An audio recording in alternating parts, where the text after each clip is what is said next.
Alright, we have ascended to Twitchdom. Our first ever episode on the Twitch platform. Yeah, we're hitting multi-platform now. Yep. So, welcome to the Dirty Casual Corner. This is going to be episode 7. So I am your host, just to introduce ourselves to Twitch. I am your host, Vega. Known as a bunch of different other stuff through different consoles and PC, Blizzard, all that shit, Battle.net. So yeah, I'm just gonna go with Vega. Yeah. And my co-host would be Sean. Go by lots of things, Mob, Camel Hollywood, all kinds of stuff, but I'll just be as Sean for here. It's simple. Yep. So anyways, we're gonna be talking about anime, video games, titties, that kind of stuff. Yeah, anything goes. As you can see, nice and brazenly on the screen. Yep. I think this cover basically is us. It's what we want. Shows our interest. We've got everything here. We got smugness. We got titties. We got a PS. Is that a PS4 controller? It is. We've got everything. This is actually the first time I noticed it. She's some next level, and we've got some memes in the corner. We just got everything here. Yep. So right now we have a pretty decent start. So right now we're gonna be doing our first segment, which would be recapping what we've been watching. Next we'll be playing, reading, news. Yeah, so we just go down the line, Yeah, but the first half or so, we just recap the things we've been watching, reading, and playing throughout the last few weeks. Mm-hmm. So I think let's get into it. Alright, so let's start with our customary clink. Alright, I'll have to clink with yours. So right now we're still with the good old faithful Bud Light Platinum. But Sean, you also have something very special on I picked up a Mike's Harder lemonade strawberry at the store. It's okay, I guess. Never had it, but just decided to grab one. I always say Mike's is just a ladies' drink, but they've been getting a little stronger, and I could taste it. Yeah, 8%. I mean, 8% isn't bad. I mean, that's more than a normal IPA. Yeah, get you by. Mm-hmm. It's getting me started. We'll say that. Speaking of starting, we should probably start with Sean for our watching segment. Right. So I've got a big, thick one as usual. Been watching lots of stuff, and of course we're kind of in the good chunk of the season where there's 3 to 4 episodes of everything that's been aired, so we've got a good idea of what's actually good and what sucks. So I'll get into it here. At least I'll start with Mahotsukai no Yome, the Magus' Bride. So that one, of course, it's on its second season. It's not new to this season. Still good as always. Still pretty badass in my opinion. It is nice. Without getting into all the details, it's I mean, every 2 to 3 episodes is like its own contained story in a way. So and they just have a big bundle of feels in each one. It's always good stuff. I can really commend them for really making you feel for the characters and all the fantasy creatures and stuff like that with their own worlds and their problems. I do enjoy it quite a lot. So unfortunately, in the newest episode, Chisei, main girl, came down with what we like to call waifu cancer. Can you please explain what waifu cancer is to the uninitiated? Because this is the first I've heard of this is when you have a girl that's too perfect for this world, and you can tell that she's definitely going to die because our universe can't contain all of her waifu-ness. You mean we can't have any happiness in our lives? Exactly. She started coming down with some bad stuff, and it's looking grim for her. But we'll see how it plays out. I mean, Sean, didn't you read the manga? How far are you into it? I didn't read this far up in the manga. I only read the first bit. And I have a friend who's read everything, but I haven't asked him, of course, because I'd rather not be spoiled, so I'm just doing anime only. So I'm assuming they're probably going to end with an anime original ending, and I'm just hoping that Chisei lives. That's all I'm hoping. Well, there's that. So next here on the bunch is a movie. Not terribly new, but it came out, a year and a half ago maybe. Final Fantasy 15 Kingsglaive. It's a 3D CG movie, and it was released before Final Fantasy 15 as a story/promotion piece for it. Now, what I have to say, it's probably the nicest looking CG movie I've ever seen Like, this thing had some money into it. Like, Better than Advent Children? oh yeah, I mean, it's like 10 years newer than Advent Children, but I guess, you know, how Advent Children was back in the day, that's how this is now. It's nice. More HD and realistic. Exactly. Basically. It looks amazing. And not to cut in, but didn't 15 also have an anime thing going on to promote it? Yeah, 15 had a lot of stuff, which is, it's good and bad. It's kind of like they took chunks out of the story of the game to fit it in these other mediums. The anime that you're talking about is called Brotherhood, which is a sort of a prequel to the game, which talks about the 4 different characters: Noctis, Gladiolus, Prompto, and Ignis, and a little bit about each one of them to kind of, you know, preface their personalities and how they're friends with Noctis and everything. Okay. Now, Kingsglaive takes place shortly after the game starts, and there's a big plot piece that you won't actually get in the game without watching the movie, which is kind of a bad thing if you're looking at the game by itself. That you would have to maybe play like 10 hours of the game, then go watch this movie, and then keep playing to get the full story, essentially. Okay, so it's one of those. Yeah, but they did show it beforehand, so it's not like, it doesn't spoil too much for the game, but it's kind of like, it's something that happens at the same time while the events in the game are taking place. But it was really good. Nyx is a badass, the main character of that, and he's a hero, and I believe he shows up more in the game, which I still have yet to play until the PC release comes out this March. So I look forward to that and just getting deeper into that story. Okay, and what else have you been watching? So I'll jump into some here that you can chime in on that you've seen. So how about Yuru Camp? Oh, you had to bring that up already. Well, I put it as a laid-back camp, I believe, in my notes. I think that's what its English name is. Which is pretty good because it's on Crunchyroll. Which not promoting it, but I'm promoting it. Yuru Camp. There's another show that reminds me of this season, and I'll tie it in with that. But please tell us what Yuru Camp is. So Yuru Camp, it's just as it sounds, laid-back camping. It's cute girls camping and chilling, basically. So it's a relaxed anime, right? It is extremely relaxed. It's even too relaxed sometimes. It's not the relaxed where you want to fall asleep, but you just feel like you need to snuggle up with something, you know, while you watch it. It's very comfy. And the jokes build up on each other. Exactly, yeah. So, you know, the main character Nadeshko, she's kind of an idiot, but she really gets into camping and wants to start camping and joins the outdoor club. I thought the main girl was the solo camper girl. I guess they're kind of both main characters, but I think it's more so Nadeshko. She's your instead favorite, of Rin. isn't she?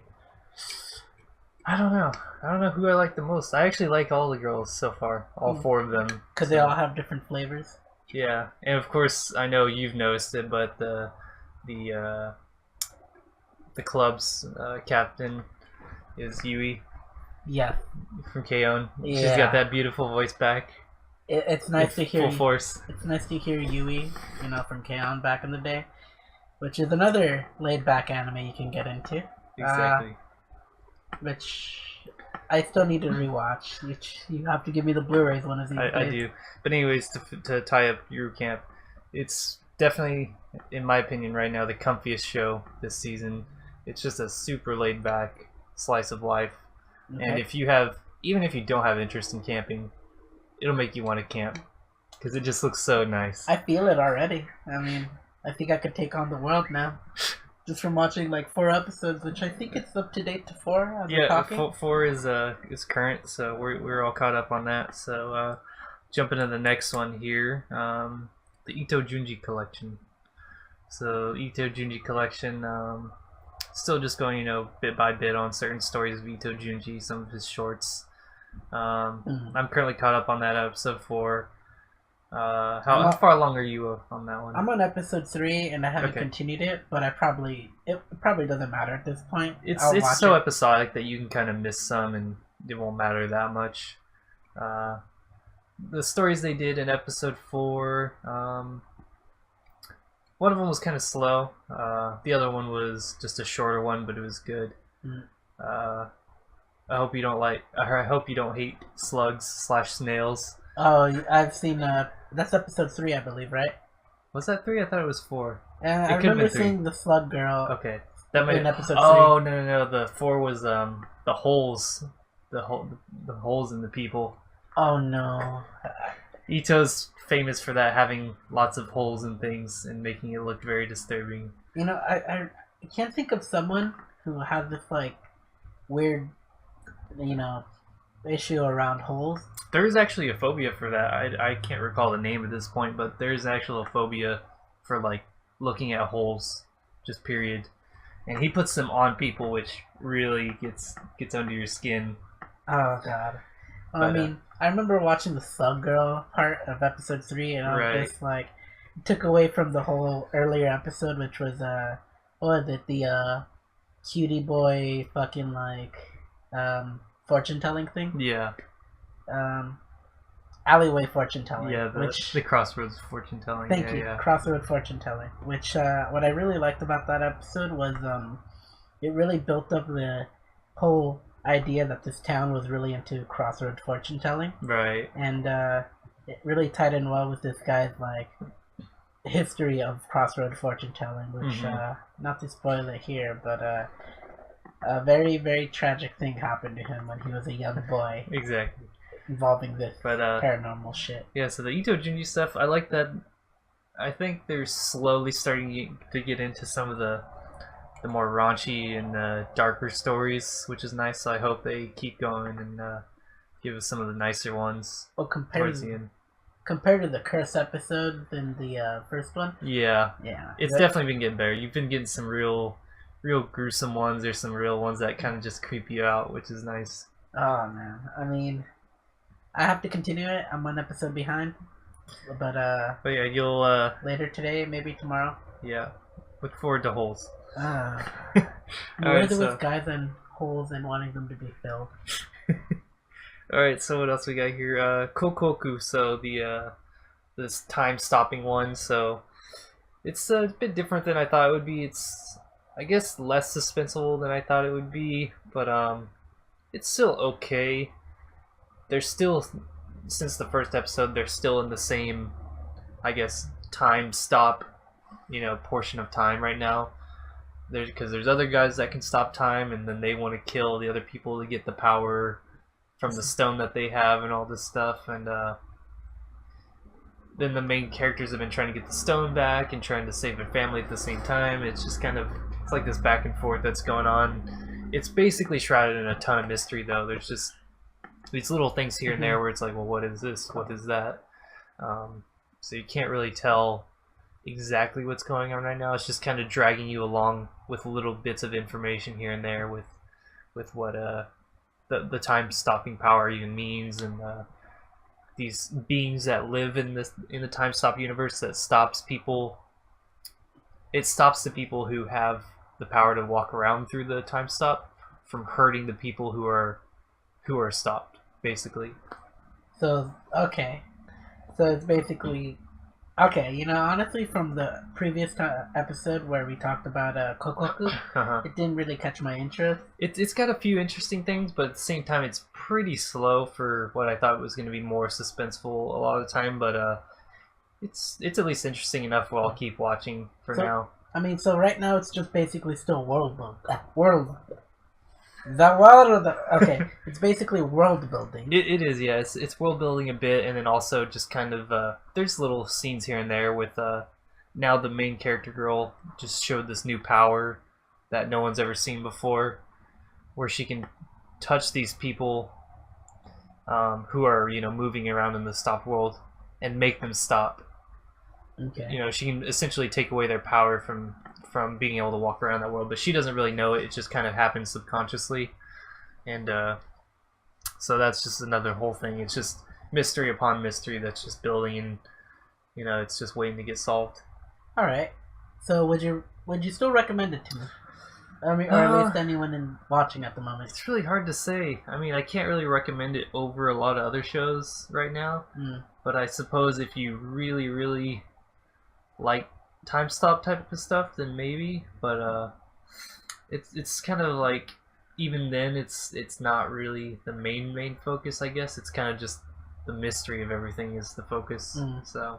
Well, I do have a fetish for time travel. I mean, you know, a story like Steins Gate really did start out really terribly slow. And, so hopefully maybe it picks up like something like that, but yeah, at least in the middle, because that's when it changes. Right. Again. So I think it is actually, this may be a 24 episode or two, so I think it's probably got a while to go. So there'll probably be a good amount of content to go through. Well, at least it's not like a Apocrypha with only 12 episodes, right? No, Apocrypha was 24. You're kidding me. Unfortunately. It went that long and it had so little? And I watched everything. Oh, it made more sense when it was a 12 episode anime. Yeah, they could have fitted in 12. But regardless, not to bring up that pile of garbage. Well, we'll be bringing it up in a bit once our guest arrives on a little late. Okay, so I'm about halfway through here, so let's jump through Mitsuboshi Colors. So the three little lolly girls that are crime solvers. It's still, the first episode was definitely the funniest. The second episode was kind of okay-ish. Now the third episode was really funny again. So it's up and down, and I did quite enjoy it. So I'll keep watching that one because it's really funny. Let's see here, what else? Hakame to Mikuchi, up to episode 3 on that. So the one about the little people who just live in a little world. Everything's huge to them. They ride around on bugs and everything. The last few episodes were pretty good.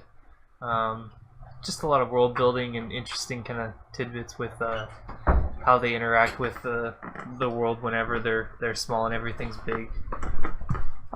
Hello, David. Alright, so right now we have our guest who was a little late, but we'll introduce him in after Sean finishes his segments, and he can start us off in the next what he's been watching portion of it. So yeah, I'm just finishing up Hakame to Mikuchi about the little people. Last episode was really good. I like both of the little characters, Hakame and Mikuchi. That's their names. They're really interesting. They're funny. They're a good duo. I like the world that they've kind of built around the little people and everything like that. It's got a cool vibe to it. It's a pretty chill anime. Let's see here. And here, how about the controversial one here? Pop Team Epic. I wouldn't even call it controversial. I mean, it's either you like it or you don't. I mean, but I've seen I think it's like if you either love it or you despise it as the worst thing in the universe. The jokes to me are hit or miss, but I will say this, that I've only seen 2 episodes, so I'm still a little too early to call it. 3, yeah, episode 3, okay-ish. Episode 4 brought back a lot more references again, so it seems like they kind of have episodes where they do a little bit of stuff, and then episodes where they do a bunch of references and stuff like that, pop culture references. The last episode was pretty good. They had some pretty funny ones that I liked. All right. With like some old SNES games and even Metal Gear Solid 2, one of the iconic scenes from that. Oh no! Oh. I mean, you'd have to really, really know the game to get the reference. So I like how they're not just throwing it full force, but it's subtle things too as well. All right. And David, have you seen anything about Pop Team Epic? Because I have really no input here. I believe I might have seen an episode or 2, but I never really got into it. That makes sense. Like it's a recent. Sorry. I was gonna say it is hard to get into. Yeah, it's also a recently new anime, so there's not many episodes out for me to fully, like get in. Because like I'm waiting for a few more episodes to see if somehow like my interest will change from like whatever to okay, this is interesting. But so far it hasn't really caught my eye because some of the jokes, like you said, you have to know beforehand. Yeah, it's one of those ones where it's an exclusive club. Kinda, yeah. It's like I don't think it's one that'll really pull you in. It's just kind of something you watch and maybe you'll like some of it and maybe you won't, sort of thing. But I don't think it's I definitely don't think it's an anime that's like it's gonna pull you in and keep you because of its story or whatever. It definitely doesn't do that. It's just maybe you'll find something funny and then maybe you'll watch the next episode. So let's see. So down to the last 3, I'm assuming. So got 2 more here. So we've got Violet Evergarden. Kill Annie's Baby. Oh yeah, if you're familiar with the series, let's see, Horizon Beyond the Boundary of Horizon, I think, or was it the Horizon? Beyond the Boundary? Yeah.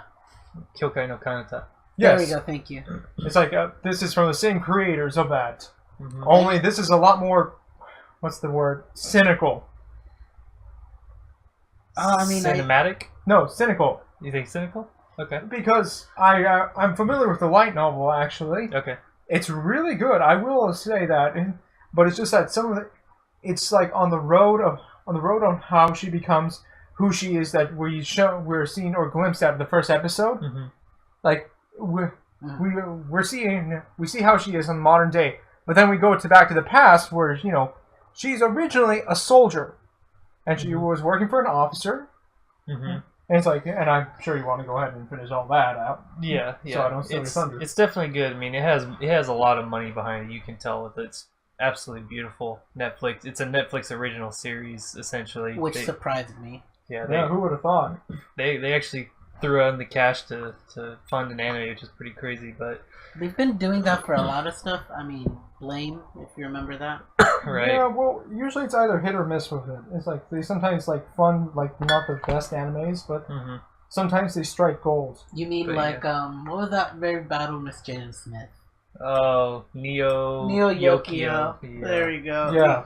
At least it's not in that niche. Yeah, they picked a good creator to put money into. I can't help but wonder what they were smoking when they decided to fund that series. They were smoking some Jaden Smith. But last on my list here is Darling in the Franxx. So this is another crazy one. I have yet to see this, and it's in my queued list. Yeah, so this is by Studio Trigger, so you already know it's a bit different than the average cusp of things. So if I remember correctly from the last not even the last podcast, right? I had only seen one last time, I believe one episode, yeah. And so they've shown more of the mechs and everything, so I feel like everything in this episode is meant to be lewd. Or, I mean, everything in the whole show is meant to be in some way lewd. Well, cause the mechs themselves are lewd. The way you pilot them is lewd. Everything they talk about is lewd. It's just it's giving me Ava feels all over again. Yeah, it's quite a weird one. But I love 02. Hate the main character. He's definitely almost got some Shinji vibes of Neon Genesis. Oh no, don't bring him back.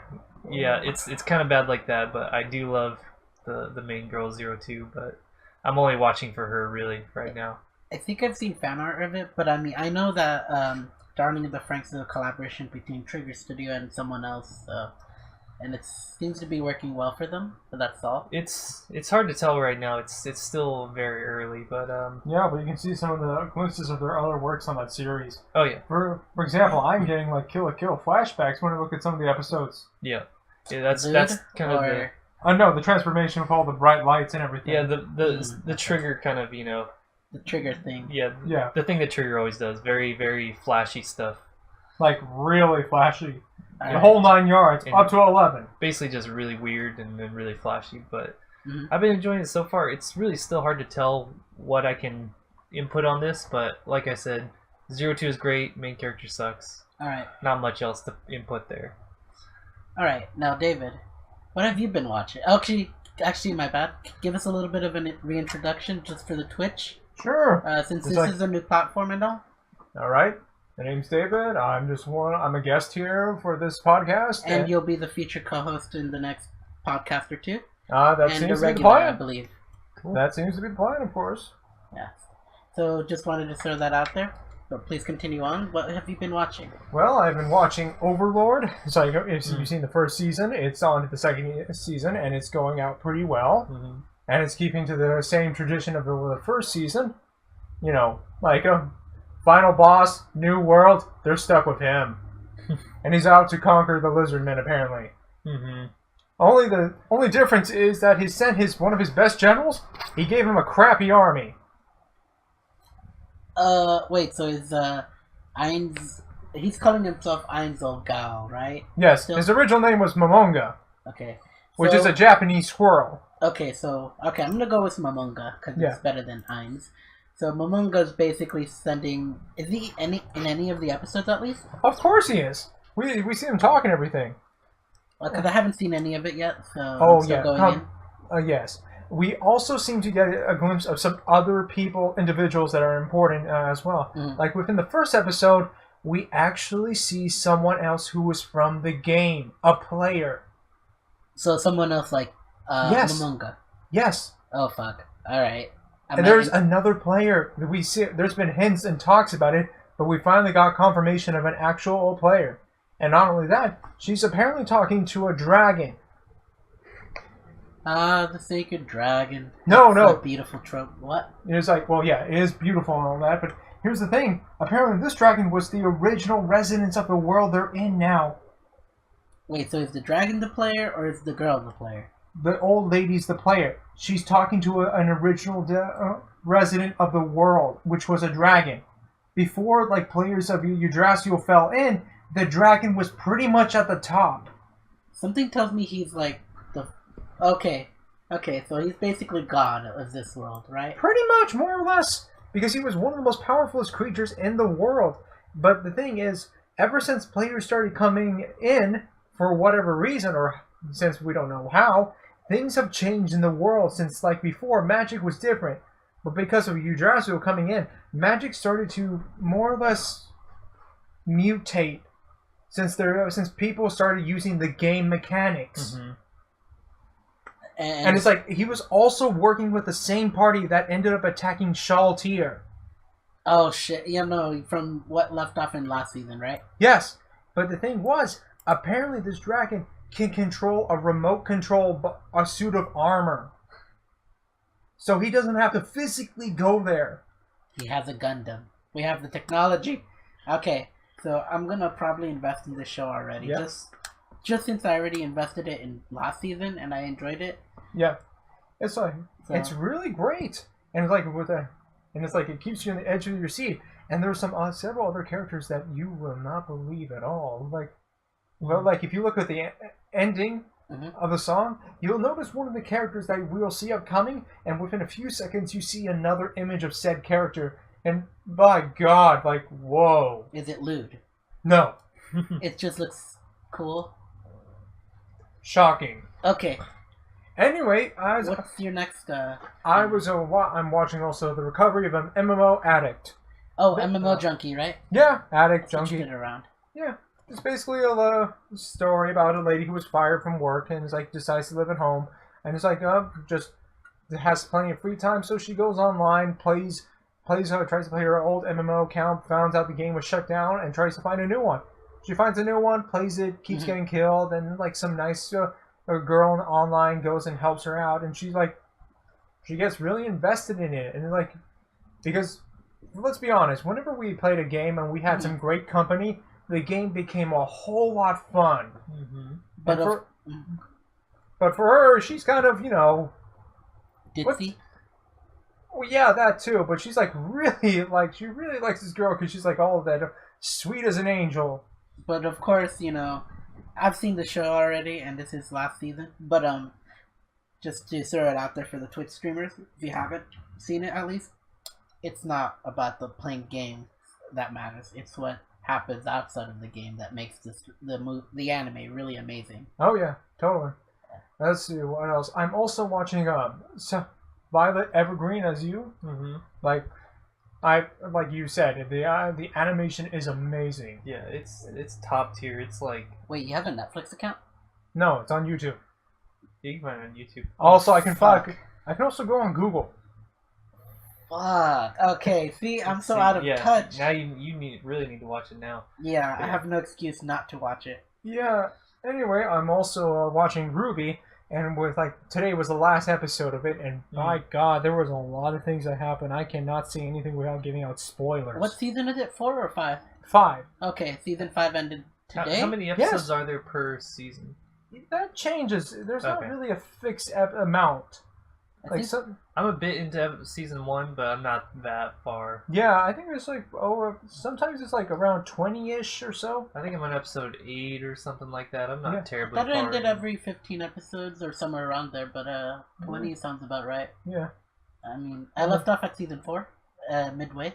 Yeah, it's like I said, it's whoa. Some of the animation, the fighting, and some of the new shockings and like personal interactions between individuals. Like, damn.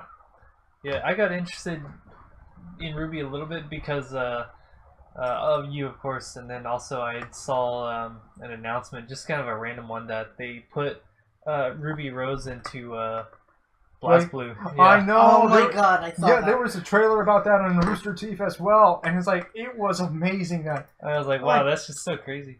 I know, so that shows how well they're doing. Yeah. That like a Western animation group is like is doing so well that it's like a fighting game company actually wants their character I know. in their game. I know, it's surprising when I saw the trailer. I was like, what the hell? So Caboose and Griffin, No. Blast Blue win. How? I don't know, but they, if they put a Master Chief Fest character in one of the Dead or Alive games, they could probably put a Spartan knockoff in basically any other game. Yeah. No offense there. Maybe. The Yeah, guys, I'm taking. the guys from what's it called, Red vs. Blue are basically Spartan knockoffs. Yeah, pretty much. They're I all love wearing you. the armor. They're just not Right. really, it's like There. Yeah. Right. trained or like good as them. It's like giving average Joes high-tech armor. Right. Oh, I know all about that. I mean, you ever heard of Starship Troopers?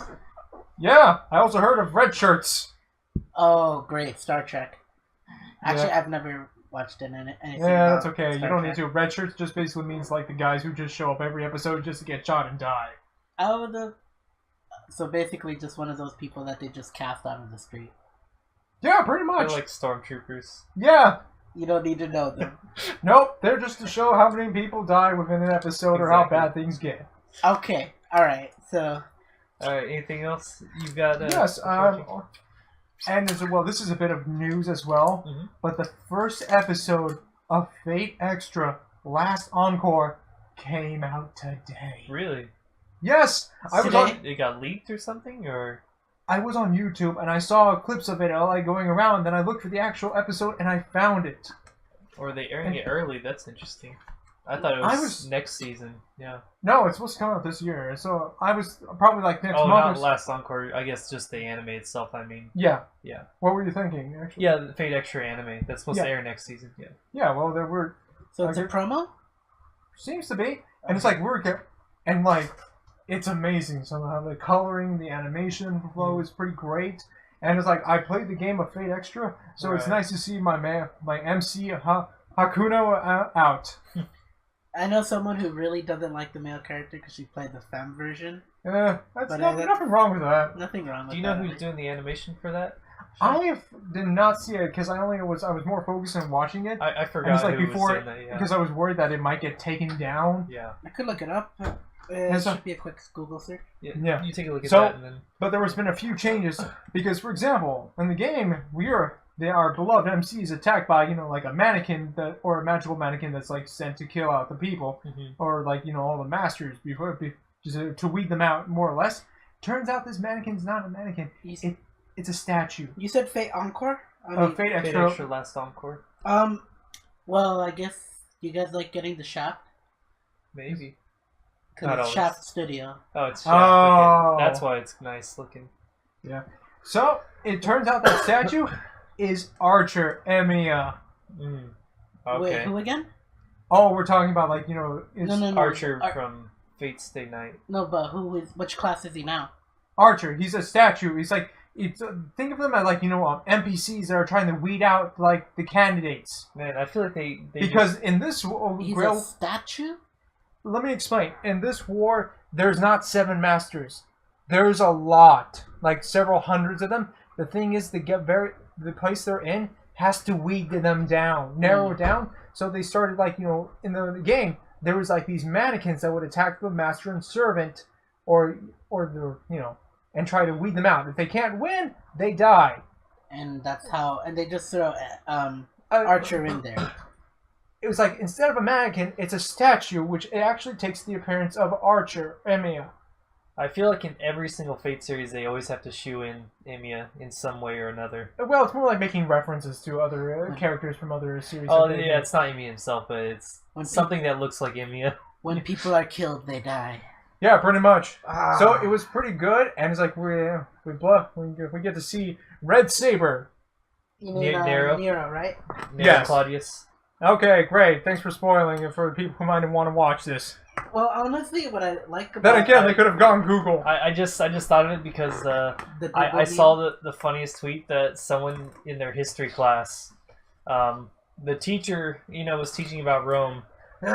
Google searched Nero Claudius on a projector, right? on a projector, and instead of getting Nero Claudius, the Roman emperor, got masked with all pictures of Red Saber. Oh god! Right in front of the whole class. Wait, is this on YouTube? It was a Twitter. tweet that I saw. Yeah. Damn it! You have to find that. I have to see that. Yeah, I'll find it for you. Oh, but thanks. Oh, that's just awesome. You might continue with your next anime. Oh, Just while we're. oh while yeah, we're looking. yeah. Let's see. What else? Well, there's really not much new animes coming out lately, but Or anything that you've been watching in general. Let Oh, me see it. son of Let me see it. Yeah. Oh god, that is Middle class. awesome. Searching Nero Claudius and getting a bunch of Red Saber, and that's all you get. It's like, is this Especially- college or high school? Especially It's this college. college. Yeah. Hey, In a way, this is just as awesome. hey, for people who still have doubts about college, take history, Roman history specifically, and just see this. Ask your It's teacher. worth- Yeah, ask your teacher about Nero Claudius. Yes, and look for have them Google it in images instead of Google itself. And now after I saw that, I'm kind of thinking maybe this was the whole idea, is to rewrite history, where every time you search a famous hero in Google, all you get is their anime version instead. Well, I don't know. I think that'll make history a lot more interesting. I love it. I love it. It could happen at this So, point. have you been watching anything else? Oh. It doesn't matter if it's anime related. Just giving it Yeah, out there. yeah. I've been watching rewatching old episodes of practically anything. I to be honest. Okay. Let's see what. I'm sorry. It's just sorry. Just one more thing, I guess. Oh yeah, go. Nothing at all. No, I thought you wanted to say something. Oh no, he said like just name one. One thing, because Yeah. anything old, I guess. I mean, just throw Anything it out your there. favorite? of Promote those? that shit right now. Well, I guess probably the Fate series. Like there was a while back ago. I don't know. I might have mentioned this before. If you remember Fate Grand Order, they went ahead and made a promotional a movie episode of Fate Grand Order Lost Belt Arc. Is that the one with the Speedwagon knockoff? The guy with the top hat? No, that was the first one. This is the second. You mean they continued that? Well, this is kind of after the events of finishing the final boss, and apparently this is the new threat. Because the results of you succeeding actually kind of cause something to happen.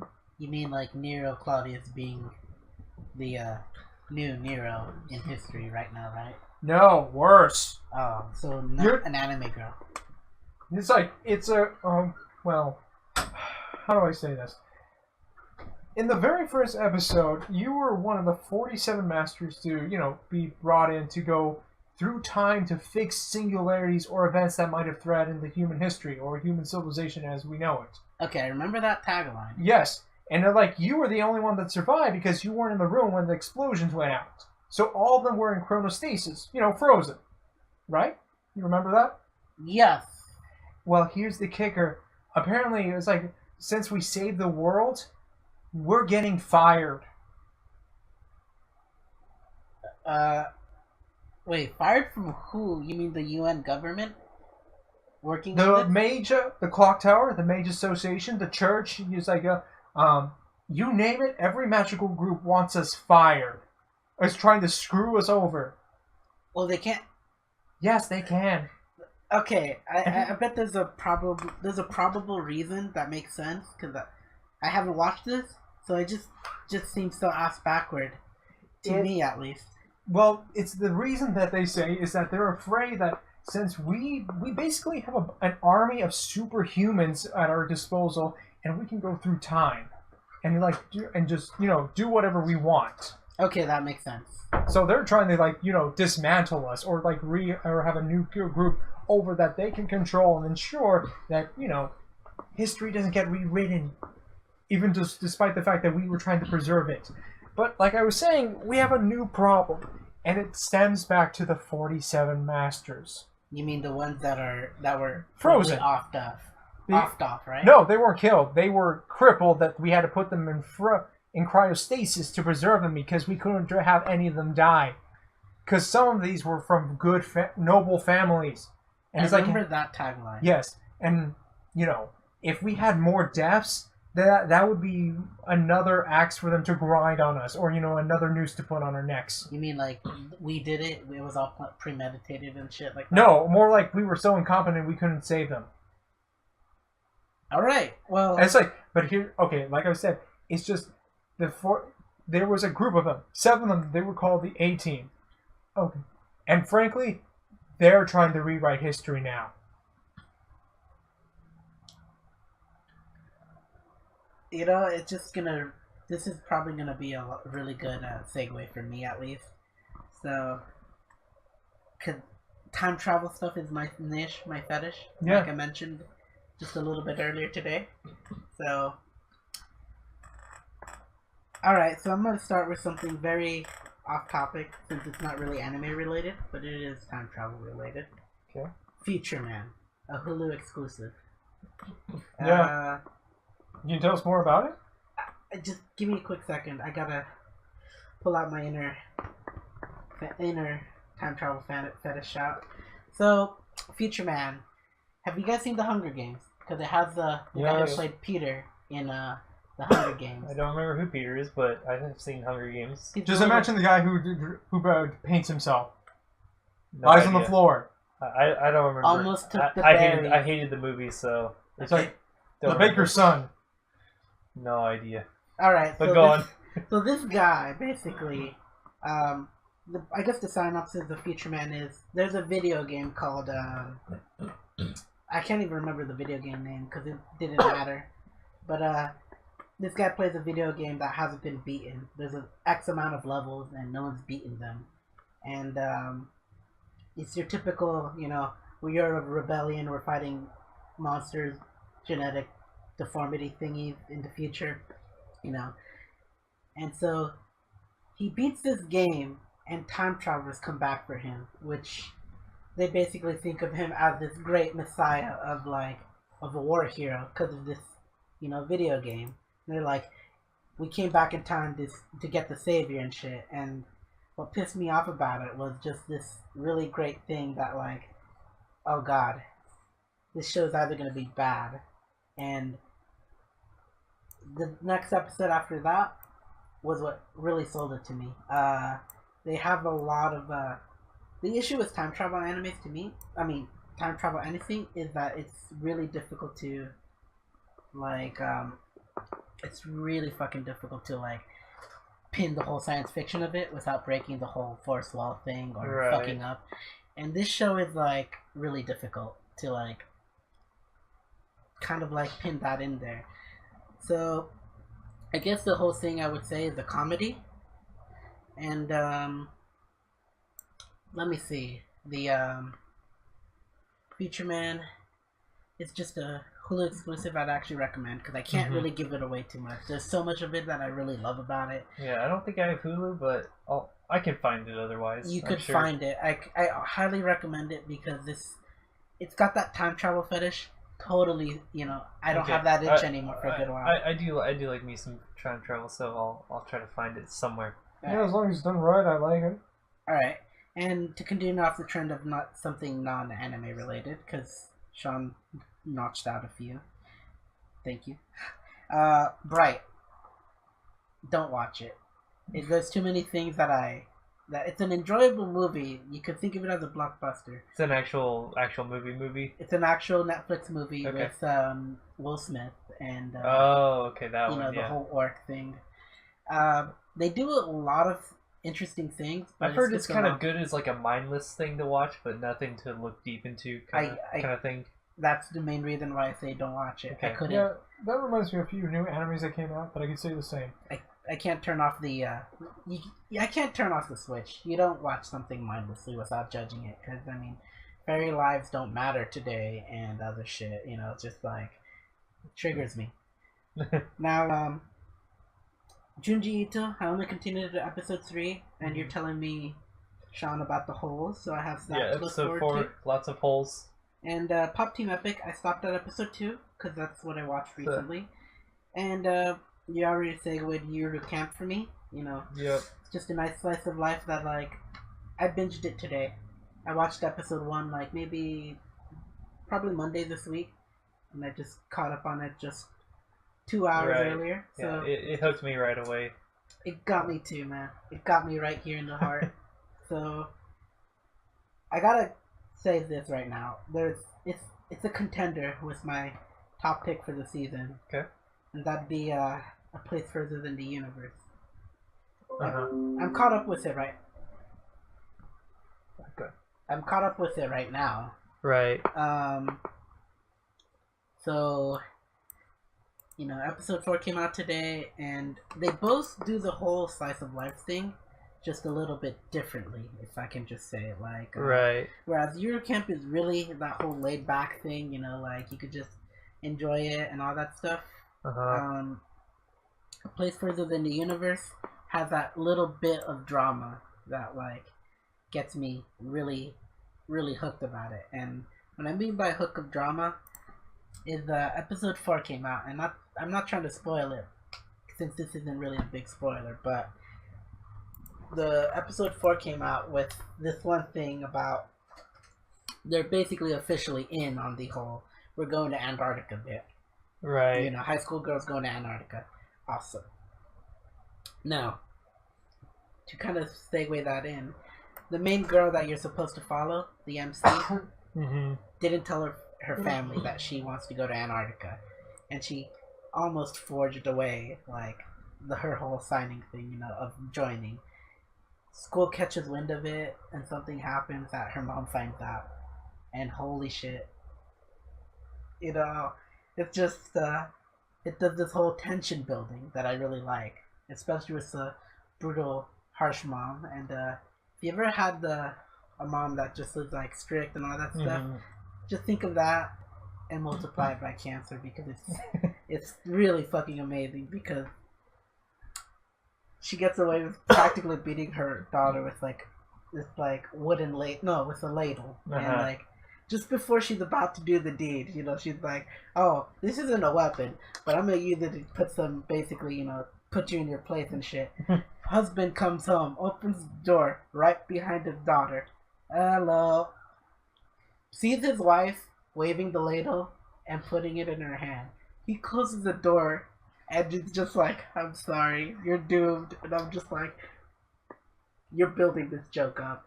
It's beautiful. And I mean, I really like it just for that. It does the slice of life differently, so you can't compare the two, but it is my contender for slice of life. I do need to watch that one. I've been reading his stuff about Eurocamp, and a lot of people have been saying that one and A Place Further in the Universe is also one of their favorites this season. So I think they're both two of probably the better slice of life this season. All right, that's pretty cool. And I mean, I already recommended it offhand by just saying it. I think it's really great. So now that we closed off the segment for the watching, Okay, we're done with that. bring it in for a clink. And we'll be starting with our playing segment. So I guess I could start this off because I've only been playing... Actually, no, wait, David, you said you've only been playing one game, right? Yeah, pretty much. Go for it. Alright, Zelda, you go, and then I will, and then Sean. Sadly, I have not been able to play any other games besides Pokemon Ultra Moon, which if you had played Ultra Sun or you know, Sun or Moon from Pokemon, Yeah, I've only it's played... like it. Sorry. I was gonna say I played X, but not Sun or Moon.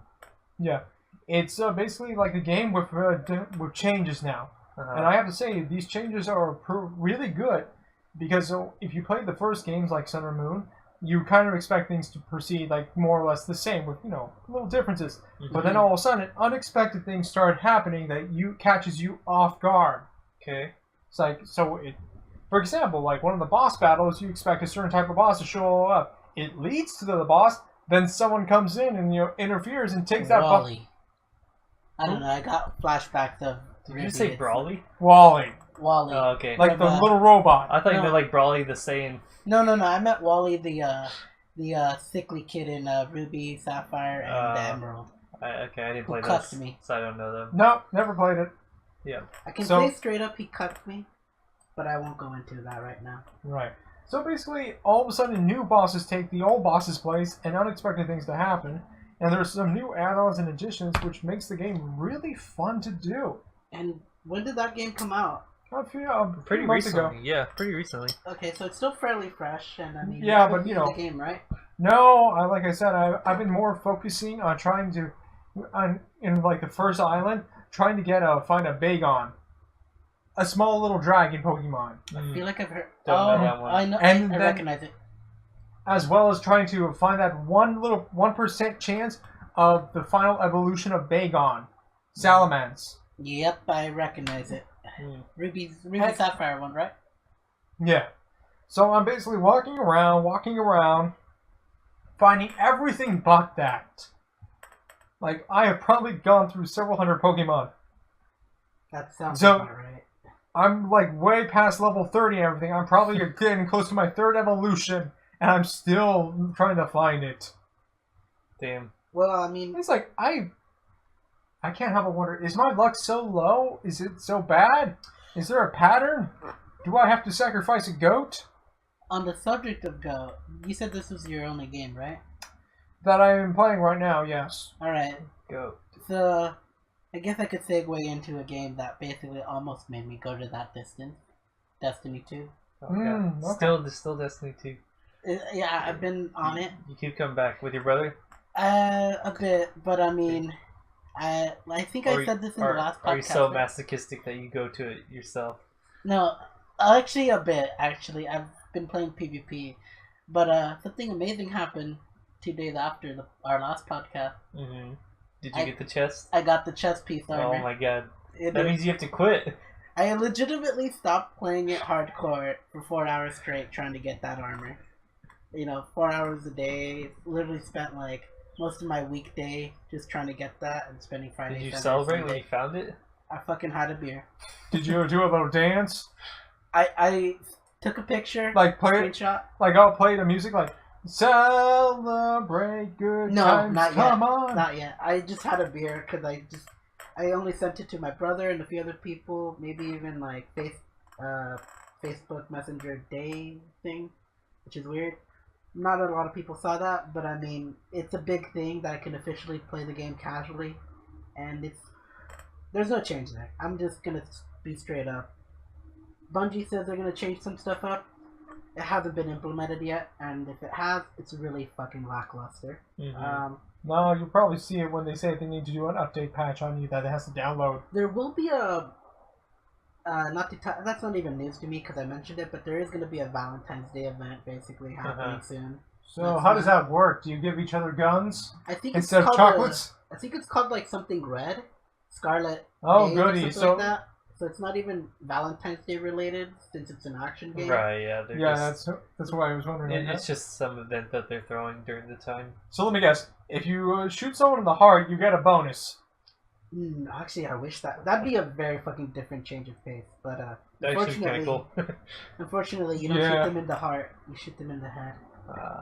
So boring. You know, where's this place? Here. You can't I know. see by my hands over my heart. You know what else would be awesome? If they were playing the song like, it's like, Shot in the Heart song.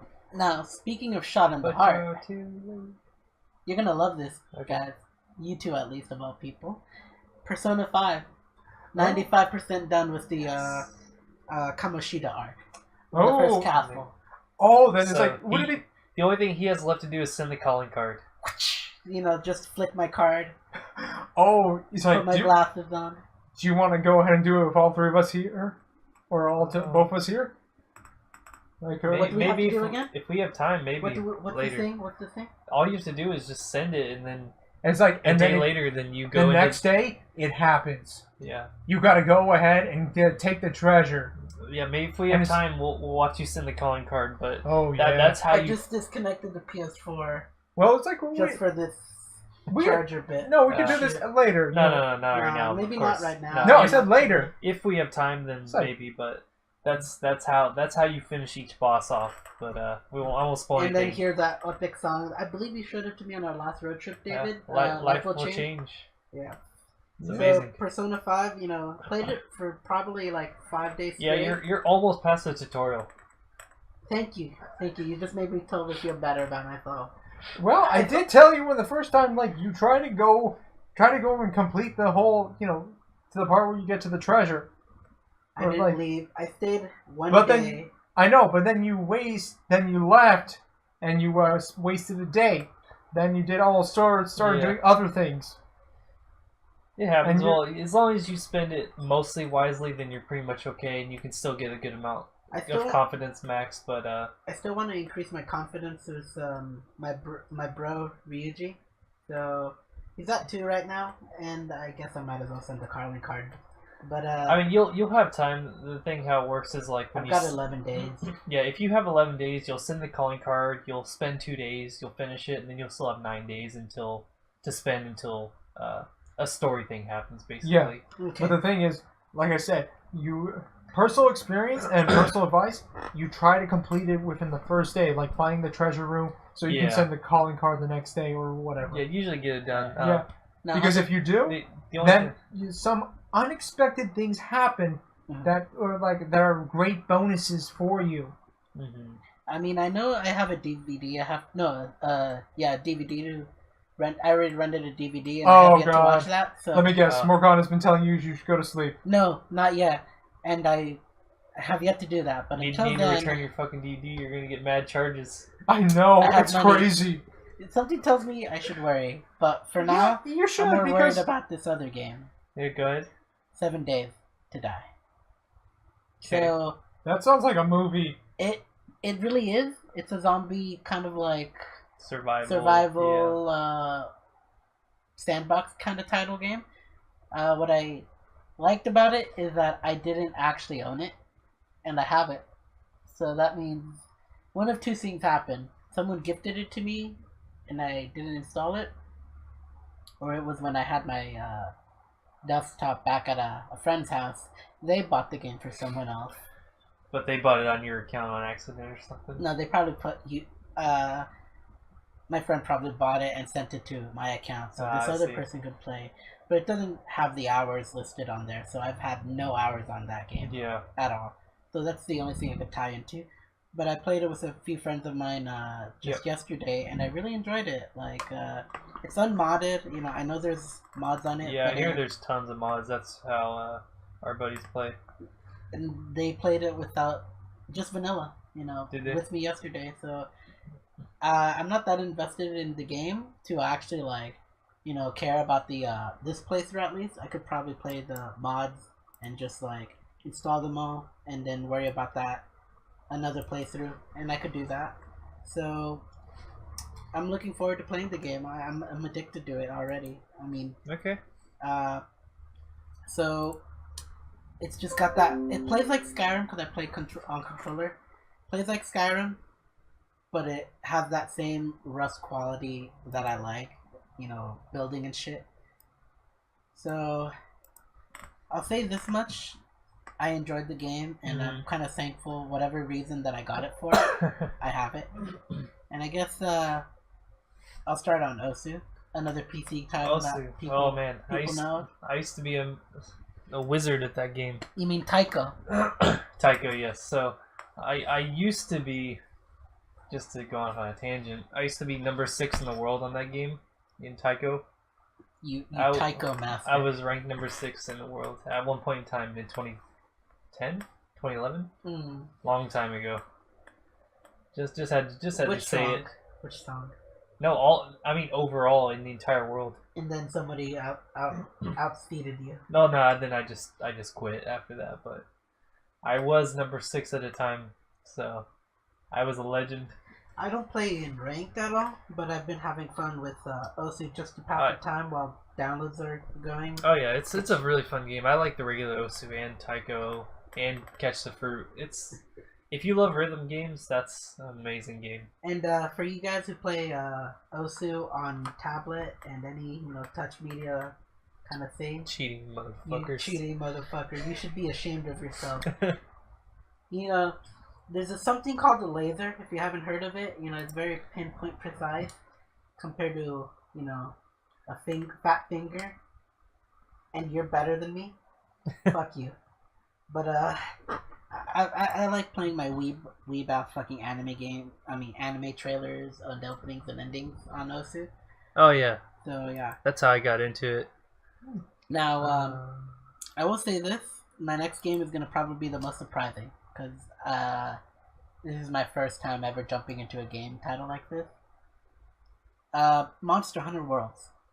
I've been wanting to get into that game, but I'm waiting for the PC release, which is unfortunately going to happen in fall at some point in time. Well, my friend. Oh, go on. No, it's a good game. A lot of people like it, especially in Asia. It just doesn't get much as hype here in the West. Which is surprising because it's multi-platform right now. So, I think the last Monster Hunter game was on DS or PSP, right? Yeah, sounds about right. Okay. Yeah. The DS and the PSP don't really have that much popularity in the West. And No, that's because we're... Sorry? Mm-hmm. No, that's because most of the time in the West they're more focused or more into the whole FPS. Xbox, PS4. Or, first-person shooters. Yeah, so... Like Call of Duty, Destiny, Halo. Those games are there's a huge line of all people waiting every time they come out. Now, to input, what I know about Monster Hunter, and just from what I know about my consoles, they chose the worst console for the last Monster Hunter title, basically. And, you got your, dedicated Nintendo audience, but, even that, I know the sales for that game was, probably around in the 2 million. Nowadays, you basically, if you're in Japan, you have to go PS4 because the console sales in Japan are so far beyond any other console. It's just insane. Now, well, that's how it is with Japan. They always have so many games that are always several years ahead of everyone else, or so amazing but they never get released outside the country. But yeah, if you release on Xbox, you're getting nothing in Japan. There's no sales of Xbox One in Japan. No one likes Microsoft in Japan, at least. Why is that, anyway? Because PS4 is a Sony... Sony's basically the most dominant thing ever. I think it's just been historical thing where ever since even the original Xbox, there's just been such a light amount of, Japanese, focused games on the Xbox platform that it just kind of died out in Japan. Where Sony has always just kind of kept up the Japanese games with JRPGs and other Japanese... it is the land of the rising sun, so... Yeah, and of course it's made in Japan, so people... It's already close to their hearts. Typically just, and their wallets. gravitate towards that, but... Pretty much. I'm really tempted to go to a Japanese video game store and see what they have. I will be doing that at one point in time. Now, 3 weeks from now. Wait, just to continue... No, one last question. Yeah. Do you think there's a GameStop in Japan?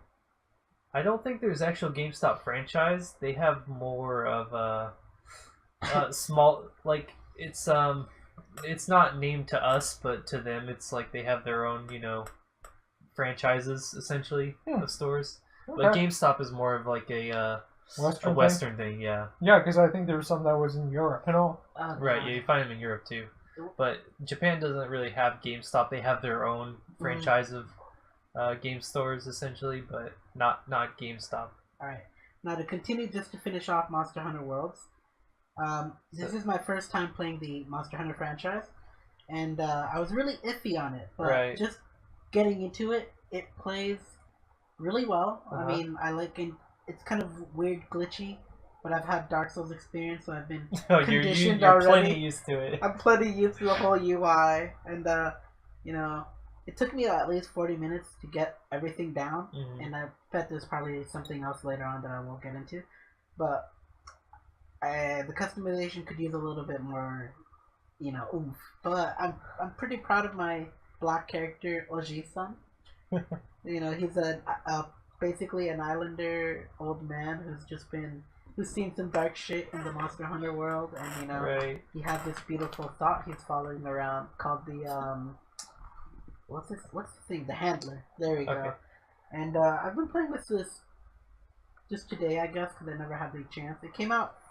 It literally just Thursday? came out, yeah, a Came couple out days Thursday. ago. Yeah, so I got my hands on it now. I've had it pre-ordered. I had it updated Thursday, but couldn't play it, and I had work Friday. So getting my hands into it right now, I am hopeful for the franchise. Like it's got multiple platforms on it. I don't think it'll be on the Switch, but if it ever did, I think it will, just because of how much stuff is going to Switch, but that's negligible.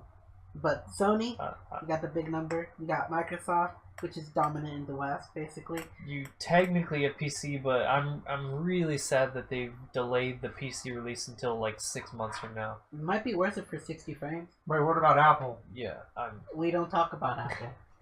but no, I'm definitely gonna get it on PC. I probably won't get it on anything else, just because I have one friend who's in Indiana. Who's in Indiana who I play all PC games with, essentially. Mm-hmm. He's like my PC game bro that I've been playing stuff with since World of Warcraft in 2010. And I was your And bro. you never play anything with me. Except Hearthstone, you faggot. Alright, that's not even PC. That's I know, actually it's on not. That was phone. Alright. But no, I have a buddy that I play a bunch of PC games with. He wants to play that on PC, and so we'll probably play that, 6 months from now when it eventually comes out. Which I am looking forward to. That will be my first Monster Hunter game as well. So I just as someone who's already playing it, you'll probably have a good time, And I mean, I'm just gonna give my opinion on this. It's probably gonna sell more than 2 million copies. oh yeah. That's pretty safe to say. For a big Monster Hunter game, especially on that many platforms, yeah. Yeah. Yeah. I think that's safe to say. It's No. like it's got a lot more opportunity to branch out to an audience. Not only Especially- that, may I interrupt? Put your input. It's like I also think because like the previous Monster Hunter games came out, or the recent ones, then when they finally went ahead and released it to the West, it started becoming more noticed. So people saw this and say, okay, what's this? Let me try this. It's pretty good. It's not bad. Then with the newest Monster Hunter game and with the new add-ons and corrections they did, that's already spreading more news about it ever since. With the people that already know about it, they're talking about it. They're telling their friends about it. Yeah. It's it's obvious. It's definitely been picking up steam for sure. Yeah. The franchise in general. I mean, I probably won't own it on Steam. I mean, on PC. But to pass the baton on, Sean, what have you been playing? Me, so as is in the past month or so, I'm still playing Path of Exile. You recommend my that waifu of a still? game. That's just such an amazing game, and literally still here. Again, it's a free to play game. With a lot of shit to It gets give you. constant updates. I've been playing it the past month non-stop, basically. It's just amazing. This, I guess it's probably because I missed an expansion because I was in school and I was way too busy to play much of it. But I've been playing it a lot now. It's just so good. It's such a good ARPG, and I've just been playing so many different things. Okay. So many different builds and everything. So I've been having a grand ball with that. And Tell me a little bit about your build right now, because I remember you had a totem build. so yeah, I had a totem build. Well, now my current one. So it's called Ethereal Knives. So it's essentially sending out, I guess I'll say shurikens or something. It's not really a shuriken, but it's sending that. It's a physical damage spell that you shoot out in front of you. Now I have a specific modifier, a jewel that I put into my build that shoots it out in a nova. So every time I go in, I shoot these. In the Nova, as in a circle, right? Exactly, An a AoE? circle around me. Okay. It shoots them in a nova around me. And I have a helmet that shoots another physical projectile that shoots way further than that.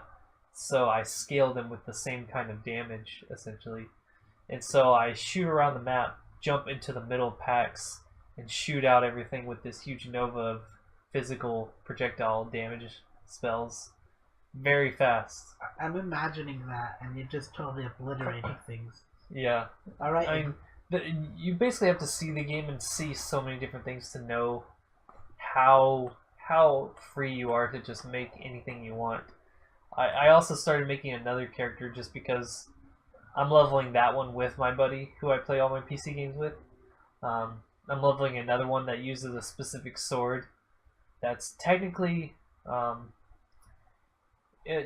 in the game you can use two-hand swords or you can dual wield. But this sword, it's a one-hand sword, but it uses both your hand slots. It's a very unique type of sword. So it's kind of a two-hand sword, but it's kind of a one-hand sword type of thing.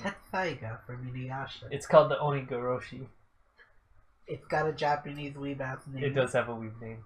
But I use that, and I use an ability called Infernal Blow, which if I hit something and I kill it within a few seconds, it explodes in a fiery explosion, dealing damage based on how much health the monster had. And it doesn't hurt you at all? It doesn't hurt me, no. Okay. And so I jump in the middle of packs with that, hit something, kill it, and it explodes, killing the entire pack, essentially. Oh, goody, a chain reaction. Exactly. And it kills everything around it, too, because I attack so fast. It's like... again, the game is just so crazy with how in-depth you can get and just how crazy combinations you can make with your builds and everything. Alright, now what's your next game, I believe? So the only other game I have, besides loot games, which I won't mention today, is called The Witness. It's a game that came out maybe 2 years ago or so. I saw a random tweet that it was 75% off, and so I said, oh, I've been wanting that game for a while, so I'll grab it. $10. It's a puzzle game, so it's you kind of walk around. It's a first person game where you walk around this island, and there's no real you can kind of piece together story from it. Okay. But you solve puzzles. The puzzles are essentially these lines that you draw inside these boxes. And you have to draw them certain ways, depending on different things that they have. Sometimes you have to connect. You have to touch every single dot. Sometimes you have to separate different colors. It's a very... it's simple, but at the same time complex puzzle game.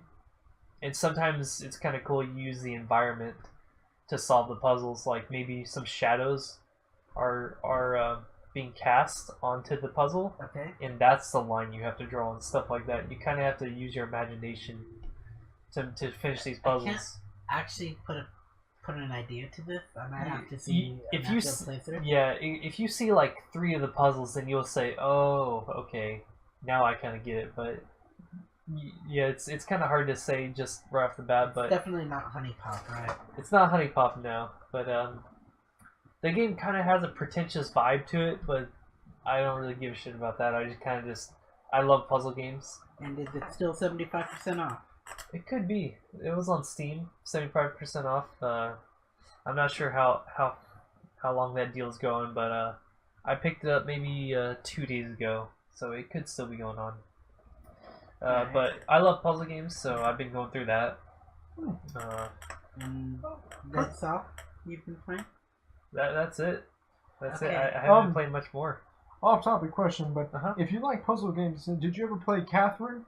Of course, I have played Catherine. Then it's like, then I have some news for you later. Oh, are you talking about Catherine Full Body? No, don't worry about that. That's in the news segment. We're right now doing the reading. We'll touch that. We'll touch that in a bit. So, I think we've touched it before, but I mean, now that we have you here, David, yeah. We have another reason to talk about it. All right, well, let's go into our reading section. Let's claim. All right. So, Sean, would you do the honors of switching it up? Yeah, I will do so. There we go, what we've been reading. So I'll start this one off, since I've only been reading 2 things. 2 mangas. I've mentioned this one before. And Sean, I know you know about it. And I know, David, you know about it. Which one? Goodnight Pun Pun. I do know that. I need to read it. Yeah, go ahead. Tell more about it. Alright, so... Give it a little bit of a synopsis for it. It's this... I mentioned it before in the podcast, but it's a manga about this shillily drawn character that looks like a little bird with a napkin over his head, and it's basically his like life about growing up and like going through different problems. And I've only read three. No. I'm at chapter around 3 or 4, and it hurts deep. Like, I mean, not chapter. I mean, what's it called? Volume 3 or 4. So it's Depression Quest. It's a really depressing story. Like, just seeing Poon Poon going through middle school, his sweetheart from elementary totally hates his guts. He's in the track team, and it's really painful. And there's a lot of stuff I could go into, but it's pretty much one of my highly recommended from still way before. I can't recommend it right now in the recommendations, but I've been reading it, and you gotta stop yourself every now and then just so you can watch some puppy and cat videos for like maybe 2 or 3 hours before you can continue, because it's dark. It gets you in there really in the field at least. But my next one, I think you guys know about this manga. Do you like being fit? Do you guys go to the gym? Never skip a day of leg day? I do know which manga you're talking about right now because I've read it. I know what you're talking about as well. Alright, so I've been reading Danbaru nan Kiro Motaru, the Get Swole manga, basically. So I will say I know enough about powerlifting and just working out in general that manga is very accurate. Sometimes, but there's some information and techniques that you have that they're a little bit off on. It's a little bit off, but yeah, I used to do lifting and stuff like that, and it's very good. I give it this much for a manga that's premise is basically, kind of giving you a basic comedy and like just giving you a little bit of snippet of like what a workout routine would be, what it does, what muscle works out. It's pretty downright as accurate as it could get in manga form. And I think my favorite girl is the cosplayer. Cosplay teacher. By daytime she's a teacher, by nighttime she's a lewd cosplayer, and Kameket, also a lewd cosplayer. Yeah. And only 3 girls know her secret, and like I love that aspect of it because she just like she gets dragged into these freaking weird ass competitions, and she has to mask her presence because she's like not in cosplay form, so she has to like wear the mask. So she's like, it's a fucking like cute ass trope for me. But it's one of those mangas that I could read and like think, yeah, dude, I could probably work out. I could probably learn something from it. And I mean, you could, yeah. Just knowing what our target audience is, you guys need to get fit too. So if you want to get inspired, see some lewd girls, that manga's got your shit. And that ends my reading segment. Sean, do you have anything to read? No, I have nothing, as usual. You don't read, huh?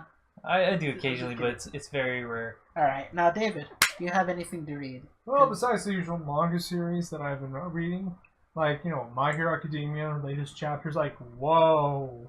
Oh, God. I'm gonna have to tell you I can't hear it.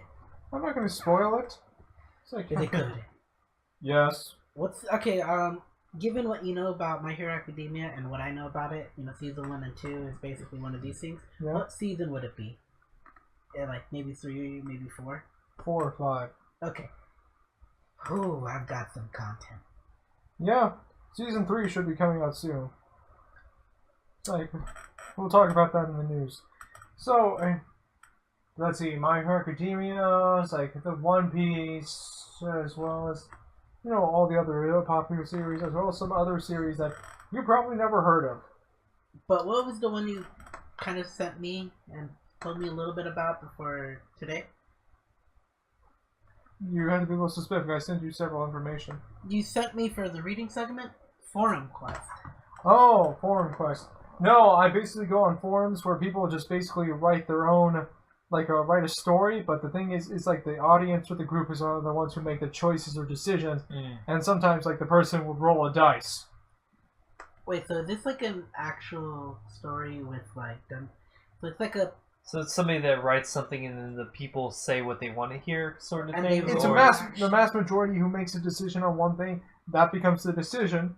that the character does, and then like they roll dice, and like it either works or it fails, and with a chance of dying is pretty damn possible. It's the basic. So it's basically a fiction D&D game. Yeah, pretty much. I've seen stuff like that on 4chan years ago. It's like, no, I don't go to 4chan. It's like, Yeah, people have done that a lot of times before, where they start writing a story and people start contributing or start throwing in their own suggestions, and then the story just keeps rolling. Yeah, because like when you have an active audience that actually gives out ideas, suggestions, or gives their thoughts, it really motivates the writer or author to just keep on working. Mm-hmm. All right. So it's like. So what's the story, if I can say? I switch around. There's just probably a bunch of them. Yeah, it's like there's usually a bunch, especially on forums where you can kind of. Yeah. Okay, well, give me a notable one, just so I can get attached to the idea of it. Let's see. Off the top of your head, you can't think of it? Well, we have the technology. We are in the future. We have the technology. Shit. We do. Alright, a quick Google search and. Do you see our fucking screen right now? We have some technology. We've ascended. I gotta admit, you showed me the background for that. It was really beautiful, and. Where did you get that background? Just asking. I think I got it from an end of the Evangelion thing. Okay. I don't even know this if it is actually accurate. Maybe someone in the audience will probably tell me in the comments of YouTube. Probably is, considering of all the crosses and everything. I was going to say about how the water looks like blood. Yeah, the water looks like blood. There's crosses. That's Evangelion-esque. To me, that just feels like it's a lighting thing. But I mean, if you were to look behind Ray's massive, udders right there, there's also like a flag, essentially, like a torn flag in the background, but can't really see that. Okay, you were going to ask me something, Edwin? So, did you find the technology? Or did you find one that was notable that you really liked?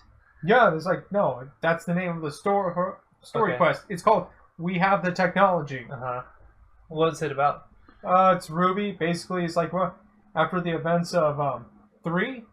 Yeah. When the school shuts down, right? Yeah. Oh fuck. Okay. Yeah. It continue when you know what Penny went through. It's going from there.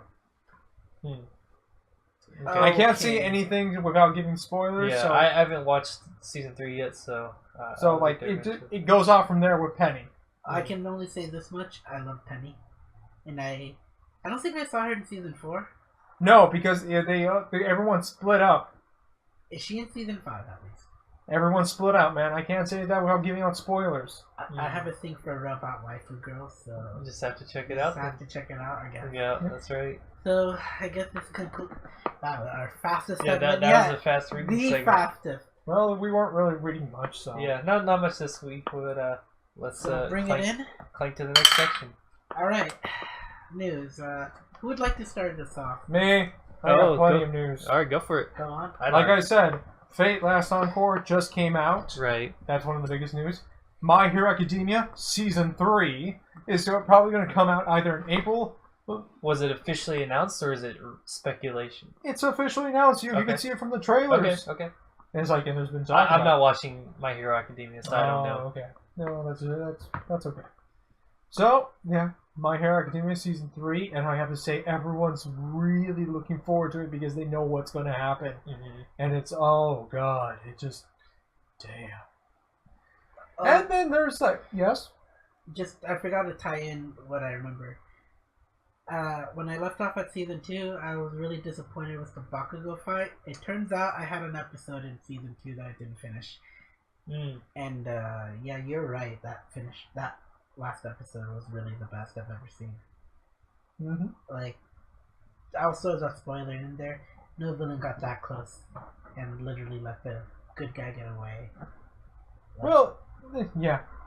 But that's all I have to input on My Hero. So I'm excited. Oh yeah. What's my news? Let's see. There's also there's the game Catherine. It's 2 coming out, or the remake. It's a remake, so that's Catherine Full Body as they call it, and it's a remake, of course, an HD remaster, and with a new girl called Rin, as in Catherine. So instead of her name being Catherine, the end of her name is what? Yeah. Yeah. I matches And that. there's a few more twists and surprises. Yeah, apparently that we have to It might be discover. a boy. There's tons of speculations. Maybe it's a boy. Maybe she has no genitals. Maybe nobody It's a knows Ken right doll. now. You're telling me it's a Ken doll. No, nobody knows right No. now. But It brings out some new discussions about like individuality and how you view things. so yeah, it's gonna be an interesting one. But- I'm looking forward to it. We're definitely gonna have to play it. I love Catherine. I mean, we had a stream. By stream, it didn't happen. We wanted to stream it on PSN. Yeah, we just played it instead, but we'll definitely be streaming full body at some point when it comes I'm out. happy to hear about it, that's for sure. And hearing David talk about full body right now just really makes me want the game out already. So, Mm-hmm. do you happen to know when it releases, David? No, I have no clue. They have no release date currently. It's just like I can't remember what they've said. It's either like a late 2018 or maybe 2019 type of thing. You know, it's like it's like a later thing. It's just So I guess wait. Yeah, basically just wait. yeah. There's also going to be a My Hero Academia video game coming out as well. I Mm. did No. hear about that. Yeah, there's no release date out for it yet, but it's from some of the gameplay and trailers. It looks pretty good. Is it a beat 'em up or is it a fighting game? Is it Probably a 3D? fighting game. Uh-huh. Is it a 3D fighting game or does it play kind of like old school Street Fighter? 3D. It's probably gonna be similar to like the J Stars, I'm Like assuming. Clash or of the Ninja kind of thing? No, more open free. Like the Tail series. no, those are like actually I would say more like the RPGs. Budokai maybe or J Stars Victory. Or Dragon Ball probably J Xenoverse? Stars. Yeah, Or Xenoverse, right? Xenoverse, yeah, something like that probably. I hate Yeah. to bring up Xenoverse, but I mean, if Yeah. it plays like that, I'll probably enjoy it. And I love my Mhm. heroes and quirks just for My Hero Academia. And anything else on the news for you, David? No, it's like what? Besides some news about Fate Grand Order, you know, we're getting closer to the Lost Belt arc starting. Mm. It's not going to start yet, but we're getting closer to it, and that's going to be pretty impressive. Like, there's been a lot of hype build up for it. Is this an anime or a game? Game. Grand Order, yeah. Yeah. So that's Grand- the An mobile game. expansion? No, it's not expansion. It's more like Chapter 2. Does Japan already have this? No. Okay. Okay, So then No, yeah, it's not then released yet, but we're getting close to it. But, you know, Japan's always like, the first in on Yeah, everything. they're gonna have it before the U.S. of course. yeah. Which is You know, not kind of. surprising, I guess. No, but it's kind of disappointing because it feels like we kind of get the hand-me-downs Yeah, I mean Grand Order was already out for months before. a year. Yeah, Mm. yeah, about a year actually. That's true. And so, you know, like a lot of people in the outside in the West and everything, like, felt kind of like, oh, come on, why are you guys holding all the good stuff? I only know 3 people that play Grand Order. I don't know if you're one of them, David. My phone can't handle it. Alright. I Not played to it. mention, I would probably end up spending all my non-existent money on the gotcha machine. Yeah, I that's played- why I- I don't play it. I played it for a little while, but I actually really hated the gameplay, and I dropped it after a while. I couldn't really get into it. Well, like- oh, I just have a thing against pachinko machines. Go on. yeah, there's also going to be a Fate Grand Order arcade game where it's like a Budokai or, you know, Arcade game? Oh, you mean like a J-Stars. fighter? yeah, Another 3D. yeah, Okay. 3D fighters with different types of That might be more enjoyable for me. You know, Yeah. I really love the 2D fighters more than the 3D ones that I've gotten into at least, because I'll tell you, one of my favorite games that came from the Fate series was the Fate Unlimited Code Unlimited. Yeah. The 2D fighting game. And that game was actually super sick for the PS2. Oh yeah, Oh, that's really old. I It's got very an old, emulator yeah. for it. And you have it? I don't own it anymore, but I remember in college I had it. it's actually a super sick 2D fighting game. Yeah, I seen gameplay of that on YouTube. I played Gilgamesh. I've touched him. All the characters have very unique. It's in a BlazBlue style where every character is so unique and they have their own real specific gimmicks that they have, and that's what makes it really fun. Yeah. Like, because every character plays so uniquely different than the other. So Well, yeah, they're different in certain classes. they're not going to be like the same, fighting style. It's not like those games where they basically have, like different appearances but same style. That's kind of what I feel happens in the 3D games a lot, especially when I played J-Stars. Like, I played the crap out of J-Stars. Jump Stars, right? J-Stars Victory on the PS3. So that had tons of like Shonen Jump characters essentially. Yeah. And there's a PS4 like one. 80% of the characters played the exact same, and just like it really killed my excitement for the game because of that. The thing was, like, most of them pretty much had similar type of weapons or similar type of actions. Right. Because most of them like had a sword, or for example. So a like sword. What? A gun sword. No, just a sword in general. Just a sword, yeah. Just like in general, I'm using the general term. Like, there's some that had a wooden sword. There's some that had like a soul sword. There's it's some like all the sword characters played the same. All the unarmed characters played the same kind of thing. All the ranged characters played the same.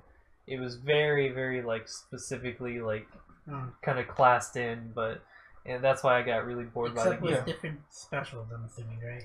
Yeah, they had They had their own, specials from their own series, essentially. But yeah, because if they had the same specials, then at that point, nobody would want to play it. Yeah, that's the only thing where I like usually the 2D fighting games versus the 3D, because they usually kind of have more of a unique. Well, that's because they have more room for coding, and they can't. Right. They don't have to focus more on the 3D movement and aspects. All right. Well. And speaking of which, like the Gintama video game is almost going to come out. That's an actual thing. Gintama? Yes. Despite them, going ahead and making fun of themselves if they ever did make a game of how crappy it would be, they're making it. So is it a fighting game then, or is it? I can show you a trailer of it, and it's like it's basically all I can say is it's Gintama. Unfortunately, we can't watch trailers because of Twitch. And YouTube. So is it? Yeah. I guess I'm assuming. No, it's on YouTube. I'm assuming it's. Well, it's no, copyright. we mean you can't. Yeah. Oh, right. Copyright stuff, but. I thought I was talking about afterwards. Yeah. So I guess I'm assuming more like just a variety style where it's like Yakuza almost, where it's like you can just do all this kind of stuff. Okay. Yes, then there's fighting and all that kind of stuff. Okay. And because Gintama, from what I'm guessing, is almost done. All right. Yes, it is. Is that all for the news from you, David? Oh, sure. Yeah, I'm good. Okay. So, Sean, hit it off with the news. I don't have too much stuff, but so last podcast I talked about the Yume Nikki countdown as they had on their website. What was Yume Nikki again? Yume Nikki is a dream diary about the little girl. It was an old RPG Maker game. Puke-chan. Puke-chan, there you go. Exactly. If you're talking about the memes, so the creator, after 8 years or so, 9 years of not coming out at all with anything, put up a countdown on his website. Just a countdown with multiple days, and so still going? It's done now. And so it turns out that he's doing a Yume Nikki remake in 3D. So essentially the game he made years ago, 10 years ago or so, with essentially in a 3D engine, all 3D and stuff like that. I'll have to watch this on my own sometime. I believe it could have been put on Steam already. You're kidding me already. Yeah, it's not actually released, but it's coming out. But he actually put out the thing. Pre-orders. I think it's like happening? It's gonna be like $20 or something like that. Oh god. But it looks interesting. I didn't actually finish the entirety of Yume Nikki because there's actually hundreds and hundreds of events that can happen in that game, just depending on how you activate them and things like that. Okay. Like you have to have guides to see everything. But I'd be interested to play it in more of a modern kind of, setting and everything with 3D graphics and see all the trippy stuff, because it's very trippy. It's almost like, like some kind of drug LSD simulator type of thing with really creepy things going on. But the countdown's over and this is what's happening. So yeah, that's what's happening. There's a Yume Nikki remake from the creator. That's happening. Kind of kick-ass because I have an opportunity. Do you know anything else about it? It's literally just like a walking simulator, essentially. So when you say walking simulator, do you mean like It's a horror game, right? So yeah, the original game was an RPG Maker game, and it was essentially a horror game where you walked around in this girl's nightmare, this little girl's nightmare, and you saw all kinds of crazy things, and essentially these things kind of told you things about her life. Oh, goody! Yeah, things with really creepy stuff, and there's a lot of stuff going on. Now it's with Yuri Nikki. So we get to see probably Gasai. No. This came out before Mirai Nikki. I'm talking about the new one that you just said. No, this is called Yume Nikki. Oh, I thought it was... That's the name of it. So this came out before Mirai Nikki. This is called Yume Nikki. Okay. It's Dream Diary. Okay. And it came out before that, but it's... Japanese tongue twister. Yeah. But it's about this little girl. You see her in an apartment. And essentially, you go to sleep, and the whole game takes place in her dreams. Okay. And you see all this creepy stuff, and essentially, you kind of learn things about her life through her dreams and through her nightmares that she sees. I feel like this is probably an appeal to me. It's like it's kind of got this really creepy vibe. It's got this like feels vibe kind of thing where it's like you feel for her because of the things that she's seen in her life, that she sees in her dreams. So I'm interested to see how well it comes out in the remake. Okay. So not to go on with that anymore. So I want to talk about BioWare. Oh God. BioWare. Am I going to see this coming? I mean, BioWare, if you talked about it like 15 years ago, you'd say BioWare is fucking amazing. Fucking Baldur's Gate and all that kind of stuff. I give Dragon Age 1 probably Dragon Age Origins, yeah. Origins. So they have, of course, EA owns them now. EA, the cancer of the video game universe. And so they have a new game coming out. It's their it's essentially a Destiny clone called Anthem. Oh, okay, all right. And a lot of people have said, based on certain things I've been hearing, based on EA's financial reports and all this stuff, that Anthem is going to be make or break for BioWare. Where if this thing doesn't make money, like mad money, kind of like Andromeda did, then it's over for BioWare, and they're defunct. You mean another BioWare's title to put in the graveyard? EA is going to kill another one. Another fucking game developer. This will be what their like 9th or 10th or something that EA is murdered in cold blood. You didn't make enough. You're out. Basically, okay. Yeah. So Anthem. So we have to watch for this from BioWare. So yeah, it's been heard from financial reports. If this thing doesn't go big, it's over. It's basically over for BioWare. This could be their, well, not necessarily, because they also recently announced that they are in development of a new Dragon Age game too. Okay, so they might have that going for them. But if you look at historically, Origins was good. A lot of people loved Origins. I actually loved Origins too. Same here. It was a great 2 game. Was definitely a down step. Oh, it was a disappointment. And then 3, the Inquisition, was awful. Wait, really? Because I thought in some ways it was redeeming from after 2. I think it was worse than 2, to be honest. How come? The writing. Explain. Oh God. The writing being the story, the romances. I thought it was more or less trying to keep in lines with what Origins was, but on a grander scale. Maybe, but I just feel like it didn't come across at all. I felt like it was worse, and I think it had way worse sells than 2 as well. I've never played Inquisition, so I'm totally the outsider here. You guys I did, and it's like from what I heard, it got good reviews and people liked it. I guess personally, I would say maybe it was better than 2, but it sold worse than 2 did. So essentially, as far as the Dragon Age franchise goes, it's been downhill since Origins. Well, I think 2 was basically trying to piggyback off of Origins. Origins just went, or 2 went like, oh man, I don't even know how to say what happened in 2. You could have anything in any flavor. It was pretty much just the same place, like running around the same areas over and over again. Yeah, that too. I mean, they recycled a lot. I could say the same thing for Destiny. but I'm not gonna go. That's my segment here. But yeah, with I'm almost certain I would have to look at charts, but I'm 90% certain that Inquisition sold less than 2 did, even, which is pretty bad considering 2 didn't do very well, and so with EA and BioWare, numbers of sales. Yeah, with EA and BioWare, it's Anthem and whatever the new Dragon Age is. If these don't do amazing, then BioWare could be shot in the head by Daddy EA. Another list to add to the graveyard, basically, right? Essentially, yeah. It's another one.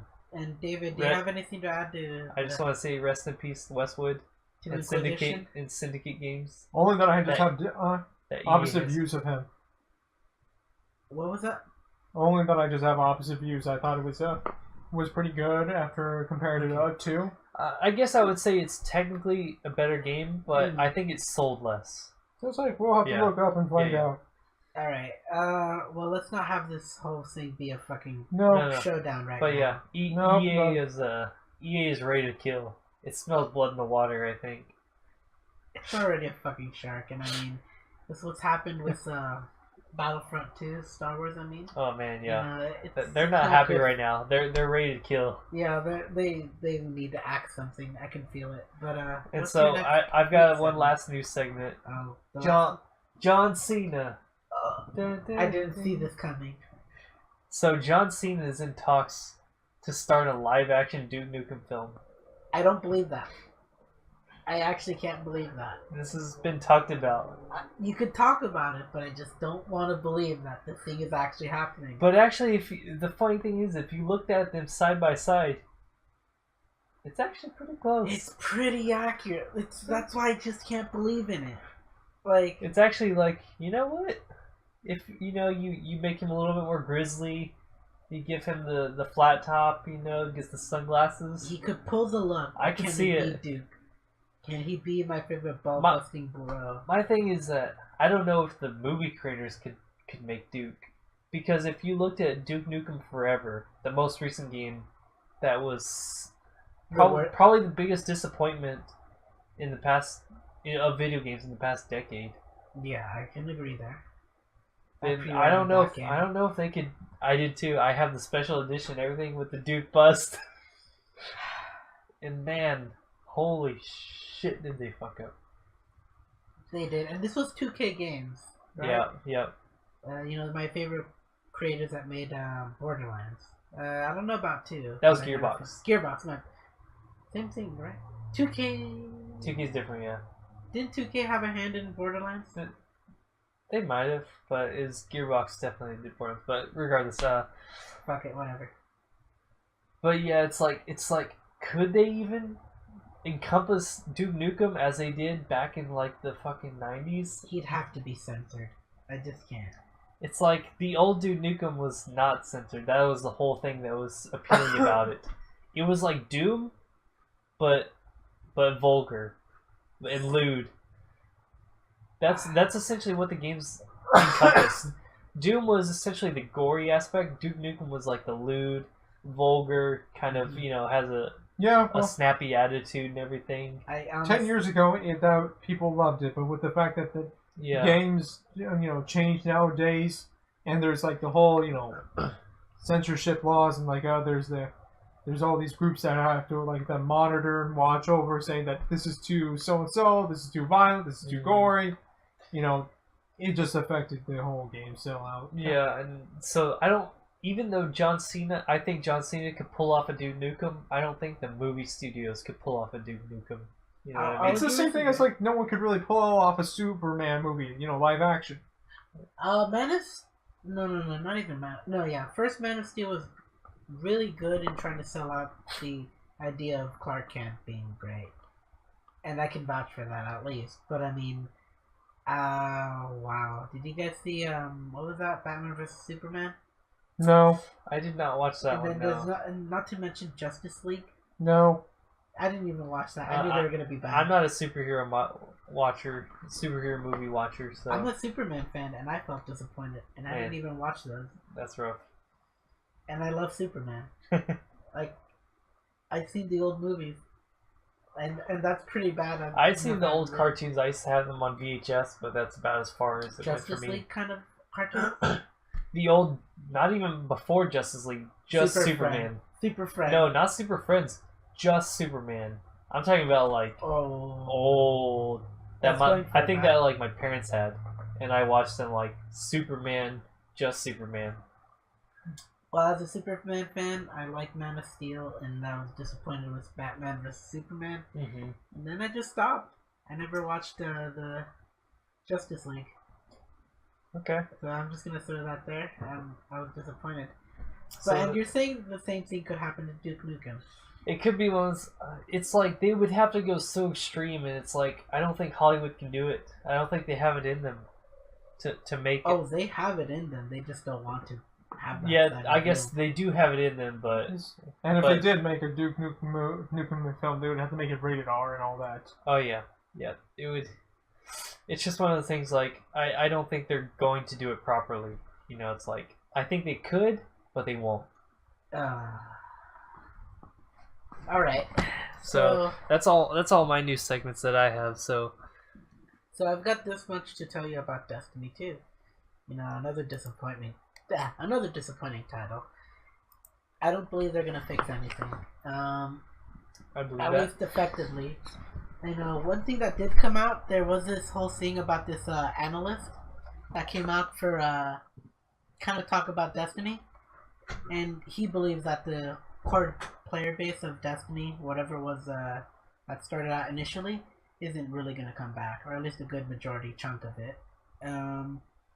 So that's kind of, I guess, my thing that's newsworthy. I think it's pretty accurate. I mean, I didn't have fun playing the game, and whatever fun I had pretty much died in the first month, maybe sooner. So, a little continuing on. Super Troopers 2. There's a trailer that's out on YouTube. I remember watching Super Troopers 1 with a few buddies of mine. You know, I don't believe Sean was there, but same crowd. And I thought the movie was hilarious, really raunchy. But you know, it's nice to see that the second movie's coming out, and I mean, I gotta rewatch the first one again. I mentioned Monster Hunter. That's not really that important. It released Thursday, and I didn't expect to get my hands to try it out today. So this one's big for me. David, did you see The Last Jedi? No, I have not. Don't do it. But you've heard of it, right? I mean, it's kind of impossible not to hear about it. Wizard Leia and all that shit. Yeah. Okay, so The Last Jedi got pulled in China. And if you know anything about the movie industry, you can lose the battle in the States. Quick question, when you say got pulled in China, what do you mean? As in they're not showing it in theaters anymore. Oh! Period, because it was doing so poorly. Did they also do Not the same even thing? poorly. They got rid of it for different reasons too. But Well, I mean, like what? I don't really remember what the reasons were. One reason was it Culturally, was I doing guess. poorly. And culturally, Yeah. like they didn't want that. Okay. Topic question. Did they do the same thing with Transformers when they were doing The Last Night. Yeah. Oh no, not that one. The one before that. They seemed to film it in China, but there were some complaints about how they didn't get paid properly or something. I don't know. I saw Mark Wahlberg in it, and I just like no. Because this is just reminding me of that. All right, go on. Okay, so continuing off on that thing, you know, basically, The Last Jedi got pulled, which means, you know, it's not in theaters, and chances of it happening, you know, giving an actual release date for a DVD, VHS, if they have that shit, download, probably ain't gonna happen. And if you know the movie industry, you can lose the battle in the States, but China's where it's at. You know, basically, your money's gonna be in China. So Really? Disney's a huge majority of the population. A huge majority of the world population is practically owned by China. The box office money, that's Box where they make office, a lot, yeah. And I mean, they're not, you know, Disney's not going to be happy, that's for sure. Well, it's no surprise. I mean, a lot of people have been kind of requesting that movie become non-canon. Oh, dude, I am so excited. I'm one of those people right now. I found out about the petition that you're mentioning right now, David. Yeah. I agree that it shouldn't be canon because they made my favorite character, Luke Skywalker, a little bitch in comparison to his sister, Princess Leia. Well, supposedly, from what I've heard or shown or told, is that he got terrified of what his nephew or that's fine. Just like became or the power he had, and when he saw that he sensed the dark side in him or something like that. That's fine. He saw his newest apprentice having that same power for him. And it was just like deja vu flashbacks. It was like, oh, it was happening all over again. Well, no, I don't mind that. That's because if you know, before Disney bought the rights to Star Wars, there was something. It's now called Star Wars Legends. Basically, anything that was not owned by Disney right now. Yeah. So not the movies anymore. The books, the comic books, the games, which is kind of iffy because Starkiller is still up in the air. If you remember the Force Unleashed, but Grey Jedi's were a thing. Basically, Jedi's that use Sith powers and still consider themselves Jedi's. You had the opposite Sith being Jedi's kind of thing. The gray little middle thing. And if you remember, what was that BioWare game? Which one? Knights of the Old Republic. Oh, they never stopped that. They keep making new versions and or expansions on that. Well, now it's Star Wars: The Old Republic, the MMO. No. I'm was the not most the game, recent? not the shitty MMO. Oh, okay. You're talking about the old BioWare games. BioWare games. The good BioWare. The good BioWare. Okay, you had basically BioWare in the Knights of the Old Republic old school video game. Yep. Basically, tying in and like filling in the whole niche of the Jedi Sith thing and giving it a gray line that like no side is right. And I felt like the movie was going in that direction for The Last Jedi. Mm-hmm. However, this is my complaint. Luke Skywalker died not in battle, but projecting himself through miles of light years of space. Yeah. And his sister basically can survive in a vacuum space in outer space and force pull herself back into an airlock ship. That pissed me off. Mm-hmm. Like they couldn't kill off Princess Leia, who would have basically, technically, her death was justified, because she died. The actress died in real life. That's fine, whatever, and you could have had a good homage to her, but they really couldn't.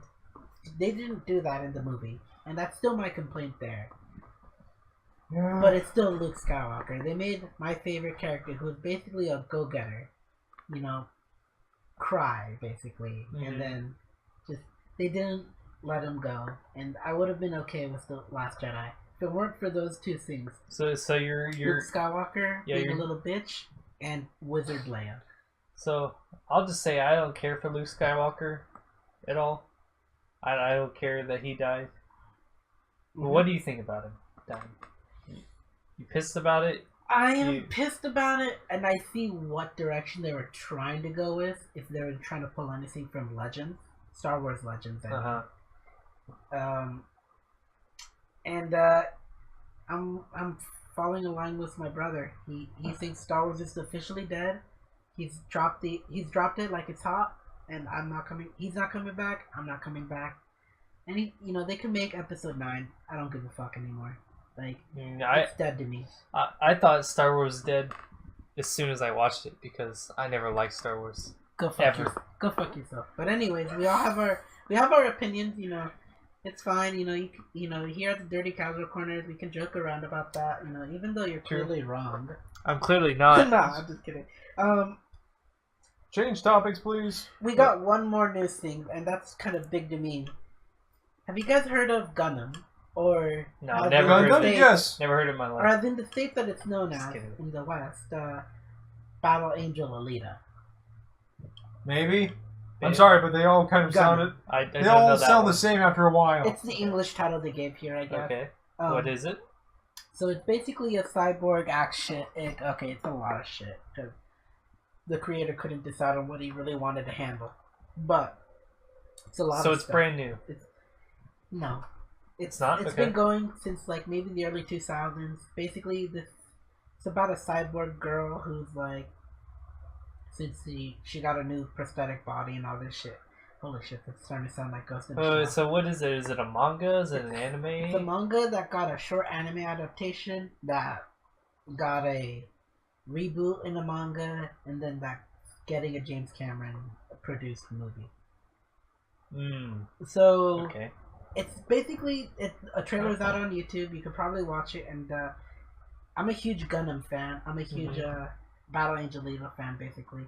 Like I read manga. I'm practically almost current, maybe like 5 chapters away from being current to the Last Order manga series. Right. But I finished the first manga arc of it, and I'm a big fan of it.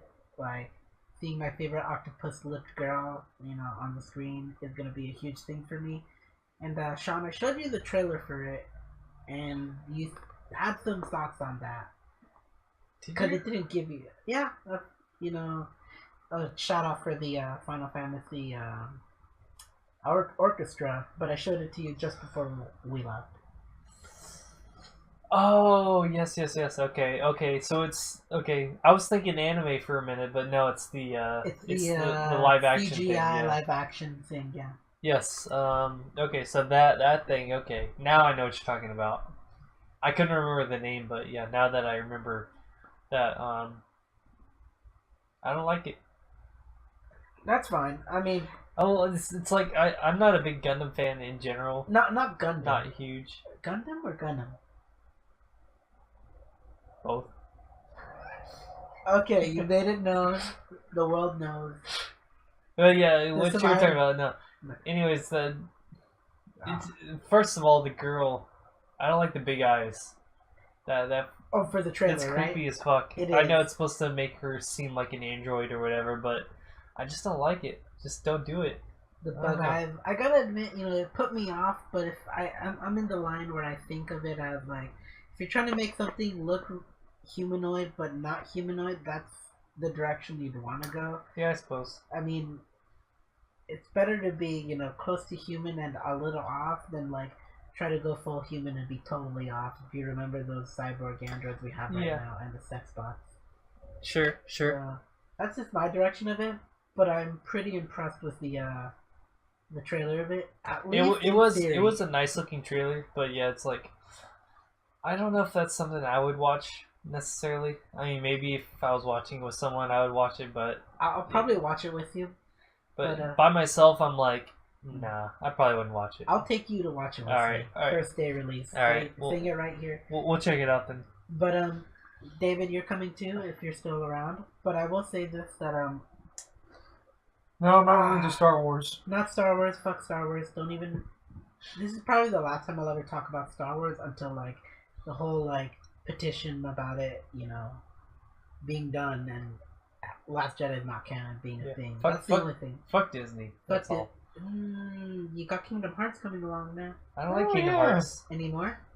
No. Remember, I already told you I finished the first game. I wasn't that impressed. I still have I see it as a classic still. I still have a couple games to play, but I wasn't impressed with the first game at all. Not even close. So it was honestly, I didn't like any of the Disney references. I didn't like the game itself. It was very, very lackluster. Well, what I like... I still have to play the 3 spin-offs and Kingdom Hearts 2 though. So I will play those eventually, but I was not impressed with the first game at all. So. Well, I mean, it is a really basic kind of story, but I mean, I think Very... there's something beautiful about it because what comes after, in my opinion, is total hot garbage. Yeah. So it's worse? It's worse, I think. No. The first one's basically the best, and then it just goes down the shitter from there, in my opinion. So it's gonna be worse, then how am I ever gonna like it? Exactly. Okay. But, it's like Disney. I'm not a big Disney fan in general, like I've said before in previous casts, but that's basically it. I'm not a big Disney fan, so if you can find a way to make me like Disney, then I'm impressed. But even that game, which people love and praise, that did not make me like Disney stuff at all. Yeah, that's just The Last Jedi, but what I'm talking about is a James Cameron producing, and I know James Cameron. And that sounds even worse. I love James Cameron. That's a director. That's not Tetsuya Nomura, that's fucking James Cameron. Tetsuya Nomura, I've heard that title? Yes, Square Enix. Oh, That's you're the talking producer, about yeah. him. Of Tetsuya, the Square creator Enix. of Kingdom Hearts, basically. Yeah, exactly. Fuck him. I'll tell you straight up. I'll fight you for So that. you're gonna say he's worse than James Cameron, No, I'm saying he's worse than Michael Bay. but better than James Cameron? No, James Cameron actually knows how to do stuff. I don't Now believe you. But I can fight you on this right now. so you were saying Tetsuya Nomura is worse than Yeah. James Cameron Hands down. and Michael Bay? No, not Michael Bay. I think he's worse than Michael Bay. He's nowhere close to fucking James Cameron. You said he's just worse than Michael Bay. Tetsuya Nomura is worse than better. Michael Bay. Okay, you're There you fucking go. in the head. No. That's because you have bias on it because of two things: Final Fantasy, and that's it. Do you even know which Final Fantasies Tetsuya Nomura did? Not well. He did what was it called? Character. He did designs 15 for 7. He did 15. Yeah, That's it. That's all he did. that's fine. And I that's think the 15's okay. the only one I haven't played. 15's okay in my opinion, just from what I've seen. And that's why I'm not biased, because I don't like You have Tetsuya. Advent Children. Advent Children's good for different reasons. Because of the I can't novel. love it. Advent Children's only good because of the novel. I can't love it. Okay. You have to sell me the novel, basically. So to Advent make me Children. love Advent. So okay, I didn't really like Advent Children at first, but after you read the visual or the novels, which was translated into an audiobook, I'm sorry, David. You have to see this. that was translated to an audiobook, On the Way to a Smile, which actually came out before the Advent Children. We're almost That's what made it good. But the West never got those. No, the West didn't. The West didn't get those, but years later, after I read them, and then I watched Advent Children, I cried. I was like, "Oh my god, this is so beautiful! Alright. It's amazing." But you also won't defend his other work, which is basically his heart, soul, and baby that people have been waiting for the third game forever, Kingdom Hearts. Not the first one. And But you haven't played any of the other ones. I haven't played Chain of Memories. I haven't played 2. I haven't played Death by Sleep or whatever it's called. Birth by Sleep. Birth by Sleep. Whatever. I think that's probably his best one. I haven't played Dirge of Cerberus. I haven't played all those ones. Like I did play Dirge of Cerberus just for like maybe 3 hours. And, I haven't played 385/2. Like see these titles. there's a lot to play that I haven't played from Nomura, but I still defend him because Nomura, I don't think he knows how to write. But this is only based off Kingdom Hearts. That's it. And I mean, and directing is the only thing I judge him for in Advent Children. Just directing. I need to see a comprehensive list of what he's actually written versus what he's designed, because it's kind of a fine line, because he's done a lot of stuff for Square Enix where he's designed a lot of stuff and he's written a lot of stuff with, but I haven't seen everything he's written and everything he's designed. That's fine. You could defend him just for that, but okay, I have two things that I don't like about it, and that's it. They're enough for me to shun him. Okay, go ahead. While I look up something. About what? Oh no, okay, I thought you were going further. But I believe. Okay, no, I'm thinking of Tabata. What the fuck is Tabata? Tabata, Hajime Tabata. Hajime Tabata was okay. Tabata begin. Sometimes I mix up Tabata and Nomura. My names aren't so good for those two. Oh great, stream dropped again. Yeah, it's kind of dropping in and out. It is the Wi-Fi here. We've got a shoddy connection here, but it'll be, at least we're still recording. Yeah, we're still recording, so it doesn't matter. But Tabata is the one who did Final Fantasy 15, not Nomura. Nomura is Kingdom Hearts, and I think a bit of 13, and then he did character designs for other games. Okay, then I'll give you this.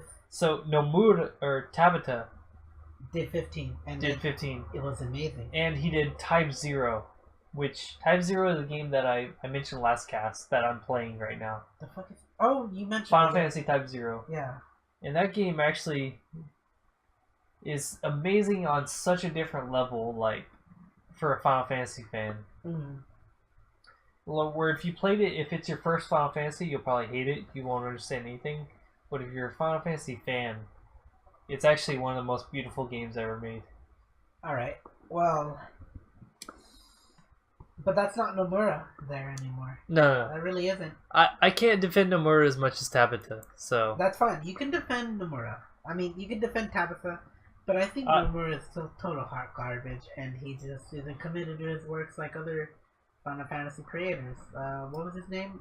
Okay, but his design work is actually amazing. Oh, totally spot on. It's probably some of the best in Square Enix, but his writing... Okay, I'll give you that. It's probably... shoddy at best. Which is okay, and I'm only saying this because I'll just bring up Kingdom Hearts 1. If he's just stuck with the idea of just what was Kingdom Hearts 1 without adding anything else like the Heartless Heartless was the original, right? Yeah, Heartless was the And original. then what was the fucking next one that came after that was total hot garbage? Nobody's. He didn't add the Nobodies, and he didn't add the freaking like those people without a soul, and just these really weird concepts about it, light and dark and shit. If they just stuck with what was Kingdom Hearts 1 and just built off of that, it would have been great. But no. And I'm totally biased on just those things, and I have never played anything past Kingdom Hearts 1. Actually, I didn't even play Kingdom Hearts 1. I watched someone else play it. You know who I'm talking about. So, but... in a way, I have to defend Nomura. You have to defend it for what? I'm sorry. Just sorry, because David, you're watching mommy and daddy fight. Just because, okay, everything else he's done is kind of okay. His designs are amazing. That's fine.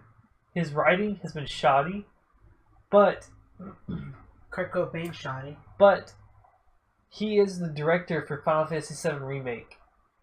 So I have to give him my support and hope, and I have to hope that he makes something so good that makes up for all the bad. Exactly.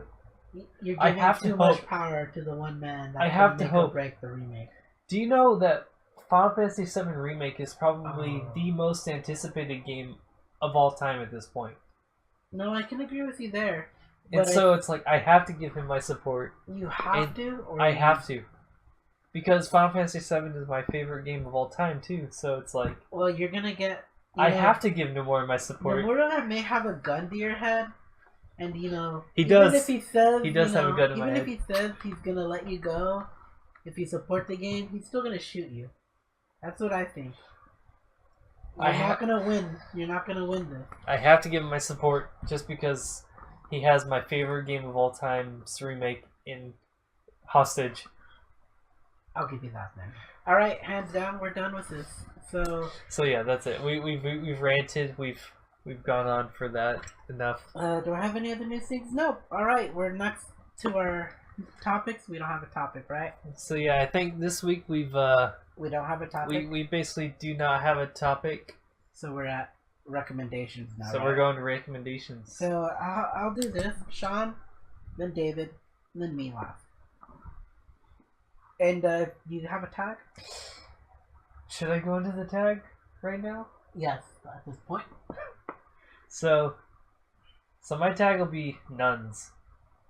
So the nuns was specifically because of a certain game that got me into Eroge, specifically RPG Maker Eroge and Wolf RPG Eroge.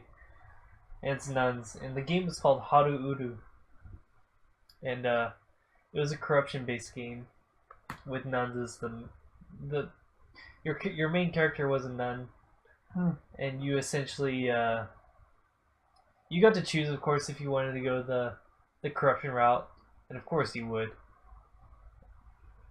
and that was probably the very first game, probably four years ago, that got me into RPG Maker games and such. Okay. because of its corruption base off of a nun. And what's this game again?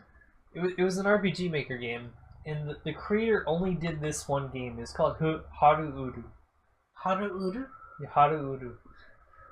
Alright, if you guys out there that are listening, please put that in the comment. And, link me the whole thing, and I'll probably check it out. You can find it on DL site for money, or you can find it on Ya for free. But You'll have to help me in that endeavor. But it was literally the first game that got me into those because I didn't know about that universe yet. Okay. And now I'm hundreds of games in, but nuns. So corruption of nuns, essentially.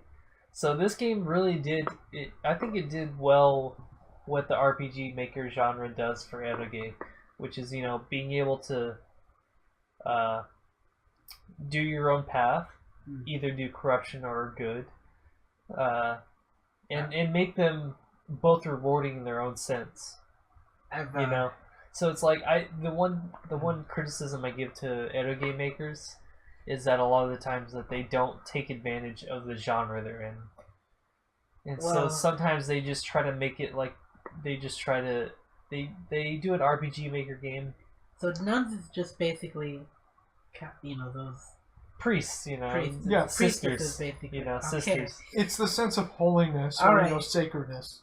And I think I know it exists as a fetish. It's just and totally those weird fit to into me. the corruption fetish very well, of course, because they're There's a the most Untainted holy. fruit. They're the most holy of people, I understand. and when they're corrupted, it brings a sense of, I don't know, maybe accomplishment, maybe just Dishonor, depravity. Yeah, depravity, vulgarness. There's a saying. I can't. Go on, David. There's a saying that if there's a painting that's average and like there's nothing bad about it and all, that you don't feel much for it. But if you're the person that tears it apart, that burns it, that destroys it, you feel a connection to it because it's by your hand. exactly.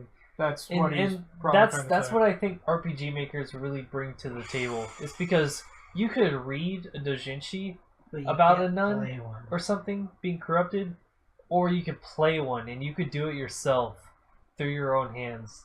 And I think that's what that genre really brings to the table, is that you can actually do it yourself 100%.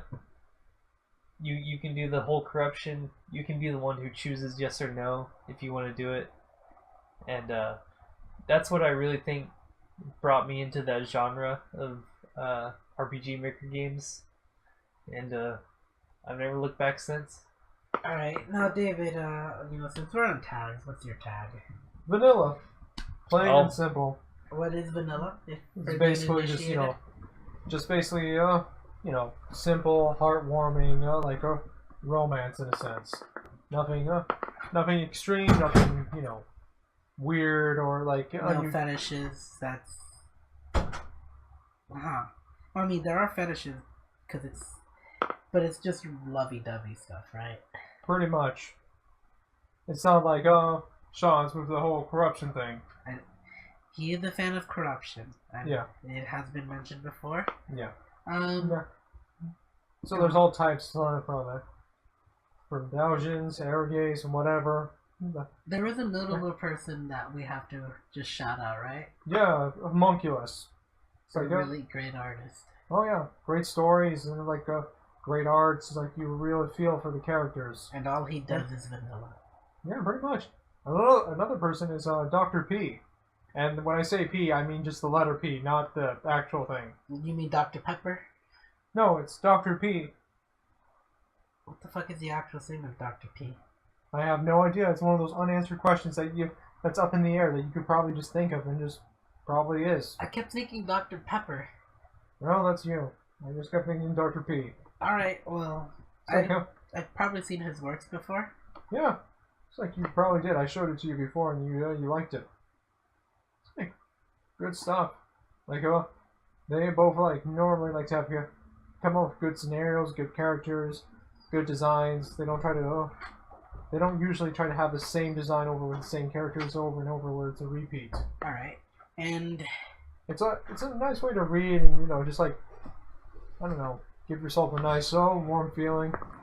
if you're into just the simple plain romance, that's your niche, I guess. And then Dr. P and Homunculus is your vanilla tag. Homunculus, yeah.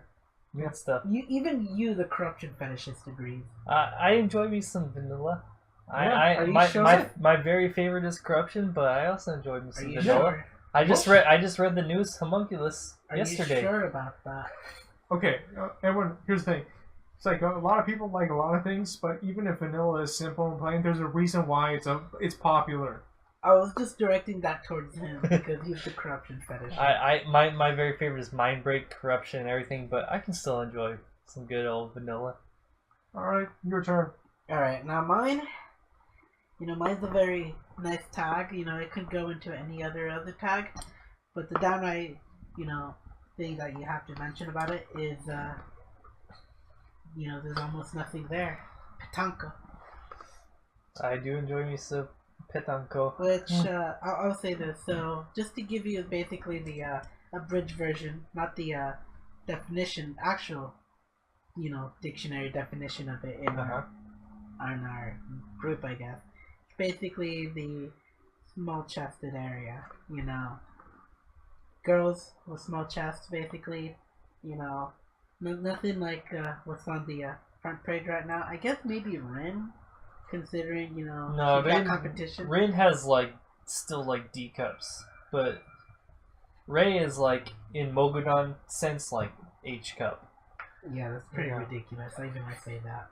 So, unlike those, just think anything underneath C. Basically, Petanka. And, Sudo Petan is, you should go listen to that song. It's kind of a meme song. I haven't... Petan, Sudo Petan. It's a good meme song, but it talks about flat-chested. It's I believe a Toho song. Okay, that makes sense. But I don't have any artist right now off the top of my head that does Petanka. I probably have thousands, but thousands. I won't go on. No, but I like it. And every now and then you just gotta remember, not all about big boobs. It's also the smalls. And that's my tag. Now let's finish up this with. Actually, if you look at Napata. There we go. Thank you. Is a nice vanilla artist that also does fairly petanco from small breasts in general. So that's where you get both their tags here. We got some vanilla stuff. We've got some small breasts. It's there you go. A little mix of both. Napata, Napata. I'm a huge fan of Napata, at least. I feel kind of bad that I didn't think of him right now. Or her. I've always got it on deck. Don't worry. Thank you, man. Well, I mean, because, my traditional stuff is Mogudan, Asanagi, Shindo. Exactly. Takeda Hiromitsu. NTR stuff. I know. Which is going to probably be a tag in the future. Quite different from vanilla. Guaranteed, next tag is going to be NTR. Alright. So, let's finish it up with recommended. Yeah, so recommending games, anime, and manga. Yep. So who wants to start here? I will. I'll go with anime. I always recommend the Fate series in general. Okay. I like the Fate Extra Last Encore since it's starting. Mm-hmm. So try to get into that. So the last Encore, is that going to be a continuing thing, or is that just a one shot kind of thing? Continuing. Okay, and that's going to go until the Fate Extra airs. What do you mean? Is it? I think it is Fate Extra. No, it's actually different than Fate Extra. I double checked just a little bit ago that the Fate Extra anime is not airing until April. Well, so it's a promo, I think. It's probably a promo or something prequeling it. Probably. And so I'm suggesting try to get into that when it comes out. That's fine. What's your game? Well, I guess I could try to recommend. Could be anything. Doesn't even need to be what you played recently. Just throw it out there. My Hero Academia. Either that or Persona 5. Oh, that's cheating. Okay, I'm gonna have to remove my fucking thing. I think we've recommended Persona 5, but it's fine. Persona 5 needs to be recommended every single time because it's amazing. It is. Oh yeah. It's so okay, so I spent literally 5 minutes just basically making animation in my head just off the menu. Stomp, stomp, stomp, stomp, point, stomp, something else. Alright. But yes, Persona 5 is amazing. Oh yeah, they went above and beyond on that. And now, what would you recommend for something to read? Or listen to, if there's an audiobook or something that's an audio drama? Like I said, I haven't really been reading much. I like besides manga and everything. Like the My Hero Academia series, if you like the anime, then read the manga. You'll enjoy it. Okay, so My Hero Academia for the...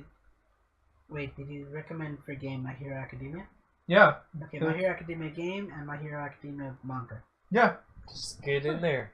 Get it in there already. Yeah, it's a really great series. Like, frankly, it's like the Japanese take of American superheroes, and it's not like the pacing, the action, the storyboard, like the characters. Everyone's got their own point. It's not just like a group of people and everyone else is just side characters. Mm-hmm. You really feel for them. I mean, I'm a huge Marvel fan, and maybe a little bit of DC. Not Damian Wayne. I mean, but I'm a big, huge Marvel fan, basically. And even I get those feels when I watch My Hero Academia, so I recommend it just off that. But, Sean, let's hear your recommendations, and I'll finish off with mine. So I'm going old school with all my recommendations. So watching, playing, reading. So my game, Lufia 2, Rise of the Sinistrals. So this is a Super Nintendo game from back in 1995. So this is a quintessential JRPG. I feel like this game, like, essentially, kind of has every single JRPG kind of aspect in it. It's got like the characters, it has the relationships, the story. Everything just feels like a quintessential JRPG. Okay. Like it covers everything essentially, and the music is actually amazing. I played this game probably 2 years ago. Lufia 2, it actually is a prequel to the first game, but I think it's much better than the other Lufia games. It's actually amazing. Like, if you want a turn-based RPG game that really just encompasses what JRPGs are kind of made of, Lufia 2 has everything in there. Like, it's just got everything. And it's not even a terribly long game like a lot of other JRPGs. You get through it maybe 30, 40 hours. hours. How do you spell Lufia? Lufia. Okay. So nothing like complicated. Okay. No, gotcha. it's nice and simple, but this game, like, it really, like I said, encompasses JRPGs. Like, it has every single element that JRPGs have in the past and in today. Okay. Like, it has everything. Just check it out. That's for playing, right? Yeah, that's my game. Anime. Probably one of my top threes. Planets. Didn't you mention that last time? I did not. I feel like you have. I have not yet. I double checked just to make sure I didn't. You're double dipping here. I've made sure. I went back and double checked. It's Planets from 2003. I can guarantee that you mentioned it before, but not in the recommendation segment. I probably said it before because of Uchu Kyodai, the other space anime I had been watching previously. But Planets is my favorite space anime of all time.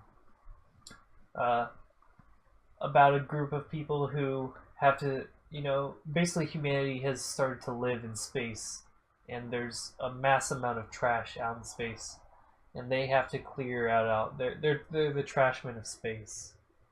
But okay. It's a drama more so, and you really get into these characters, Hachiman and I forget the girl's name. It's a drama. It's a romance. Is it a romance? No. Then we are already on a good foot here. It's just a little. It's almost like a space opera, but it doesn't have anything extraordinary like a space opera does. But it somehow still fits the bill, even though it kind of tackles like it's almost like a domestic space opera. Okay. It doesn't do anything extraordinary, but it does it does everything within its boundaries essentially, and it has an amazing story. So amazing. It's literally my favorite space anime of all time, and space anime are some of my favorite. I like space too. I agree. Yeah, I have other ones that I'll recommend in future dates, but this one's about some people who just pick up trash from space, but it goes so much deeper than that with the characters, and it's probably the one that really got me deep into to loving space anime. And again, it's planets, so think of planets, but have an extra E before the S. So planets instead of planets. Oh, okay, so PLANET. Yes, exactly. Okay. And it had a manga, it has an anime, but I'd only watched the anime. I haven't read the manga. Maybe I will at some point, but that's an amazing anime. Alright. So definitely check that one out. And then my reading. Claymore. My favorite manga of all time. You need to let me borrow some volumes. I have every single volume. All 23 or 24 of them. In English translated, yep. And officially closes off the Shonen Jump series, right? That is correct, yeah. I have every single volume. So it started in 2001. It's a very old school. So old. Manga. It did get an anime series, but the anime, it actually was very close to the manga until the last 2 to 3 episodes where it went anime original. I agree. That's because it caught up too quickly. Yeah, it did. So you could watch the anime and actually get a very good sense of what the manga covered, and then just kind of stop preemptively and then read the manga after that. But the manga is amazing. Mm-hmm. It's my favorite manga of all time so far. It's an action anime. It's sort of got a horror aspect to it as well because Claymore. A little Goro. Yeah. Here and there. It's got horror, but it has it's a very clean art style, so it doesn't bring the horror forefront too much. Where it's like you'll see creepy things, but you won't get too creeped out by them just because of the art style. If anything, it kind of reminds me of a little prettier version of Berserk, kind of. If I can just throw it in the realistic art style with like. Yeah, it's much more, and it's much more hopeful than Berserk. Oh, don't get me started on Berserk. Berserk's never ending, so we can just throw that out the window. No. He's gonna die. Sorry. He's gonna die before he finishes. I feel like he'll probably. That might be true. He might not finish the fight, but he'll fucking get that ball rolling. Like he'll kill 20 people in that ball before it finishes it off. You know. But yeah, Claymore. The only thing I would say bad about it is that it gets kind of power level-y, where it's like, oh, I'm stronger than you. Well, I'm gonna power up and then I'm gonna get stronger than you, kind of thing going on. But if you marathon the entire thing, it's not too bad. I read it chapter by chapter after a while because I'd caught up to it before it ended, and then I had to read chapter by chapter, which was a bit worse. But if you read it all back to back, it's not as bad. So this is a Super Saiyan, and this is a Super Saiyan that's ascended Super Saiyan. Essentially, yeah, it kind of gets to that point at the very end where it's like, well, I'm actually, instead of, at the beginning of the manga I was the weakest, but now I'm actually the strongest because of this, kind of thing going on. Well, they explain about that in the middle of the series. That she wasn't really weak to begin with. It's just that she was always placed in a fight which was not really playing to her strength. Exactly. So, and here's the thing. Almost every series, after a while, kind of starts seeing like power levels because, it's a shonen series. Yeah, and it's like most of the time your opponents or enemies are always going to get stronger because, if they've just remained weak or, the same, then it gets really boring. Yeah. That's one of the reasons why most people don't really like Iseika's novels or like those series where there's characters that are so OP that they have no challenge or no difficulty kicking the ass whatsoever. Mm-hmm. It gets boring. At some point, even that's actually at some point in my lifetime, at least, just when it started, that trend was actually really refreshing compared to what we had nowadays. Yeah, a bit. But anyways, Claymore, it has finished, so you can read the entirety of it, and the ending was actually very good in my opinion. Like even just like maybe 5 or 10 chapters before that, I thought it was gonna have a terrible ending while I was reading it, but it actually ended up having a really good ending. So that's a plus because a lot of manga that I've read that doesn't really have a good ending usually. So that's an extra plus. So I would recommend it, especially because it's my favorite shonen manga. And it has a good ending, and it even has an anime. So if you want to check out the anime as well, even though it's a bit older, it's still it's a good action / horror type manga Alright. anime. So you ahead. guys totally went old school, at least for the anime or watching. Everything I had was like early 2000s or below. So what do you got? Now I What do could you got, boy? recommend Future Man just because of my time travel fetish, but I'm not. I'm gonna recommend A Place Frozen in the Universe. Okay. You know, sometimes you need something nice and humorous and slice of life-ish to fill in the whole dark void that is your life. So I will say I did take your recommendation and watched Love is Like a Cocktail. Did you like it? I did. Did you make any? So maybe you need to watch one of my recommendations. I'll Check watch it out. Claymore. Again. You've already watched it. Watch Planets. Alright. I'll watch Planets. Probably. I can't guarantee you that I will. Because I'll give it to you even. it took me this long to play Persona 5, and I Okay. told you. Actually, yeah, I'll let you play Persona 5. If you can get through that, then I'll be impressed. Not anytime this year, I guess. This year, you have to finish it this year. Alright, Actually, just going back to news really, really quickly. go on. You have to finish it before April because there's an anime coming out in April. I'm not watching the anime. You have to. Do I? It actually looks amazing. That's fine. I watched both Persona 4 animes. I'm not watching. I watched a little bit of both. I watched the entirety of both after I played them. They were really good. So that's why I believe that you have to finish Persona 5 before the Persona 5 anime comes out in April. That's not going to happen. It has to. And even if I do, by some happen chance of a miracle, that I finish Persona 5 before the anime airs, I won't watch it. Because I'm not interested in a video game anime adaptation of a video game. I'm just not. You just have to. You will be interested after you watch the story. Unless they do something like Persona 4 or Golden, then I don't think it's really that necessary to watch it. But I'm just saying, I had watched the Persona 4 and Persona...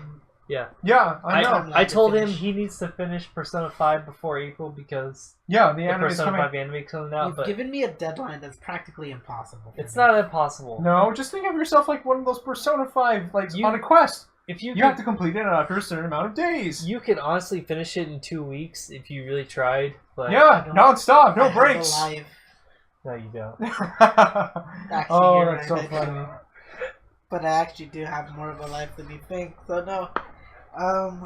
But you have 2 months. Alright, so 3 months even. I do recommend A Place Frozen in the Universe, and just for a nice homey slice of life. And I'm just saying this only because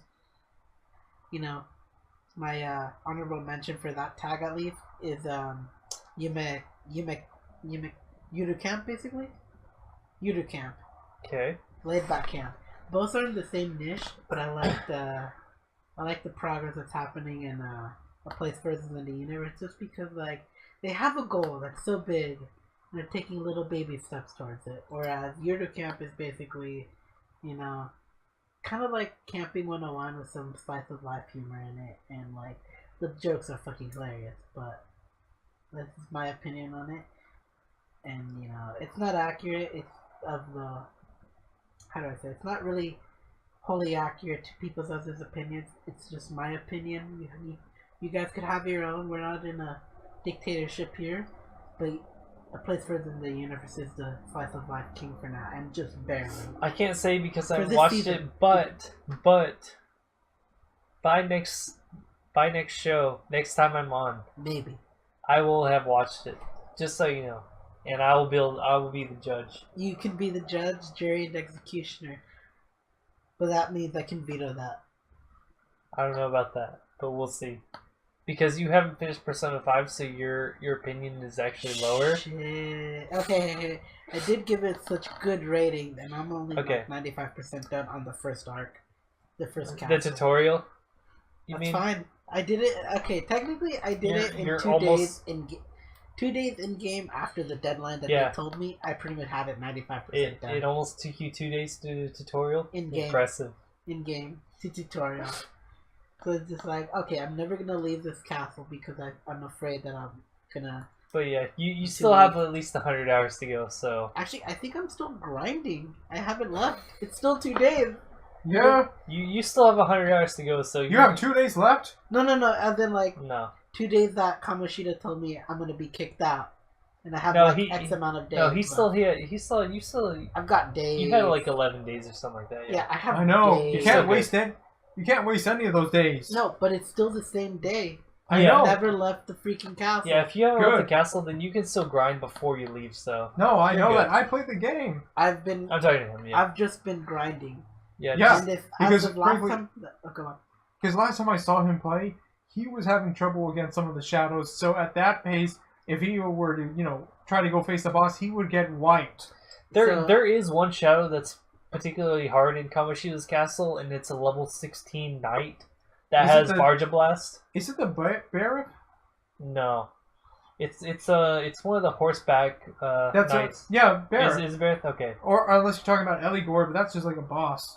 No, it's one of the ones that you find in the high. Yeah. Barrett. And he has Barja Blast, which is actually kind of broken for that point in the game. It is. It's one of those points where you kind of wish you had a persona that could reflect physicals. Yeah, exactly. Actually, yeah, I know which guy you're talking about. He's kind of guy, right? He's actually kind of overpowered for that point. No, he said horseman. Yeah. But that persona is like level 16, and there's no way you can actually be that level at that point. So naturally. Yeah. You gotta like grind yourself, then you can like be able to handle it. That's kind of to be expected, but unless you do some things that some people do and get DLCs. Yeah, don't do that though. I don't do that route. There's some free DLCs that it's not exactly broken, but they give you like some items, like a Phoenix Down, soul food. I think it kind of ruins it in a way, but that's just my opinion because I think there should be a little bit of a challenge. There is a challenge. First experience, but if you get the items, it's even less. No, it's not a lot of items. It's just like one item each. But once you play Persona 5 for a little bit, you kind of get the system and you can kind of exploit it. And then if you have the DLC too, it's like it's free. It's easy. Like you can just smash through it. But so I would recommend don't get it. But all right. Anyways, you're still going. I'm still finishing it up. Holy shit! I don't mind these freaking buttons you guys are doing. So hold on. It's not Persona 5. I'm still on the watching segment here. So place for in the new universe. Right. Manga selection would be the workout fitness manga Danberu nan Kiro Moteru. It's good. It's very fucking especially good. if you like to lift or you want to lift. You want to work? You don't skip a day of leg day. You want to know why? Read the manga. You'll find out. I love to lift. I haven't done it in a long time, but I do actually love lifting. I used to do weightlifting back in high school. A few people can testify for that. Oh man, can you imagine? I'm 4'11", man. Can you imagine an angry guy that's kind of slow? Still had a gut, but you never really fucked with? I was that guy. And I was such a sweetheart, I guess. But I mean, even then, it's really weird to hear yourself call yourself a sweetheart. Hey, I can stroke my own ego every now and then. But on the subject of stroking my own ego, Monster Hunter Worlds. I recommend that. I've had a blast in the 4 hours I played. Well, don't worry. I'll be playing it in fall because I'm a PC pleb, apparently. You are a PC pleb. But I get do a have better deal out of it. I do have a PS4, but I won't be playing it on PS4 because you do have a better deal out of it if you're getting 60 frames and 4K. That's true. Your game will be beautiful. So I'll be waiting for that game once it comes out, but it actually looks amazing. So I would recommend it too, just because I've heard a lot of good things about it already. Yep. Alright, well, that closes off my segment. Any closing statements from anyone? I think I'm good. No, I'm good. Alright, I think well... we've covered a lot this episode. Alright, well, my closing statement is, I want to play more, Monster Hunter, so... Yeah, fuck the new world. Make it your bitch. Alright, man. Catch you guys later. Alrighty, take care, everyone. Alright.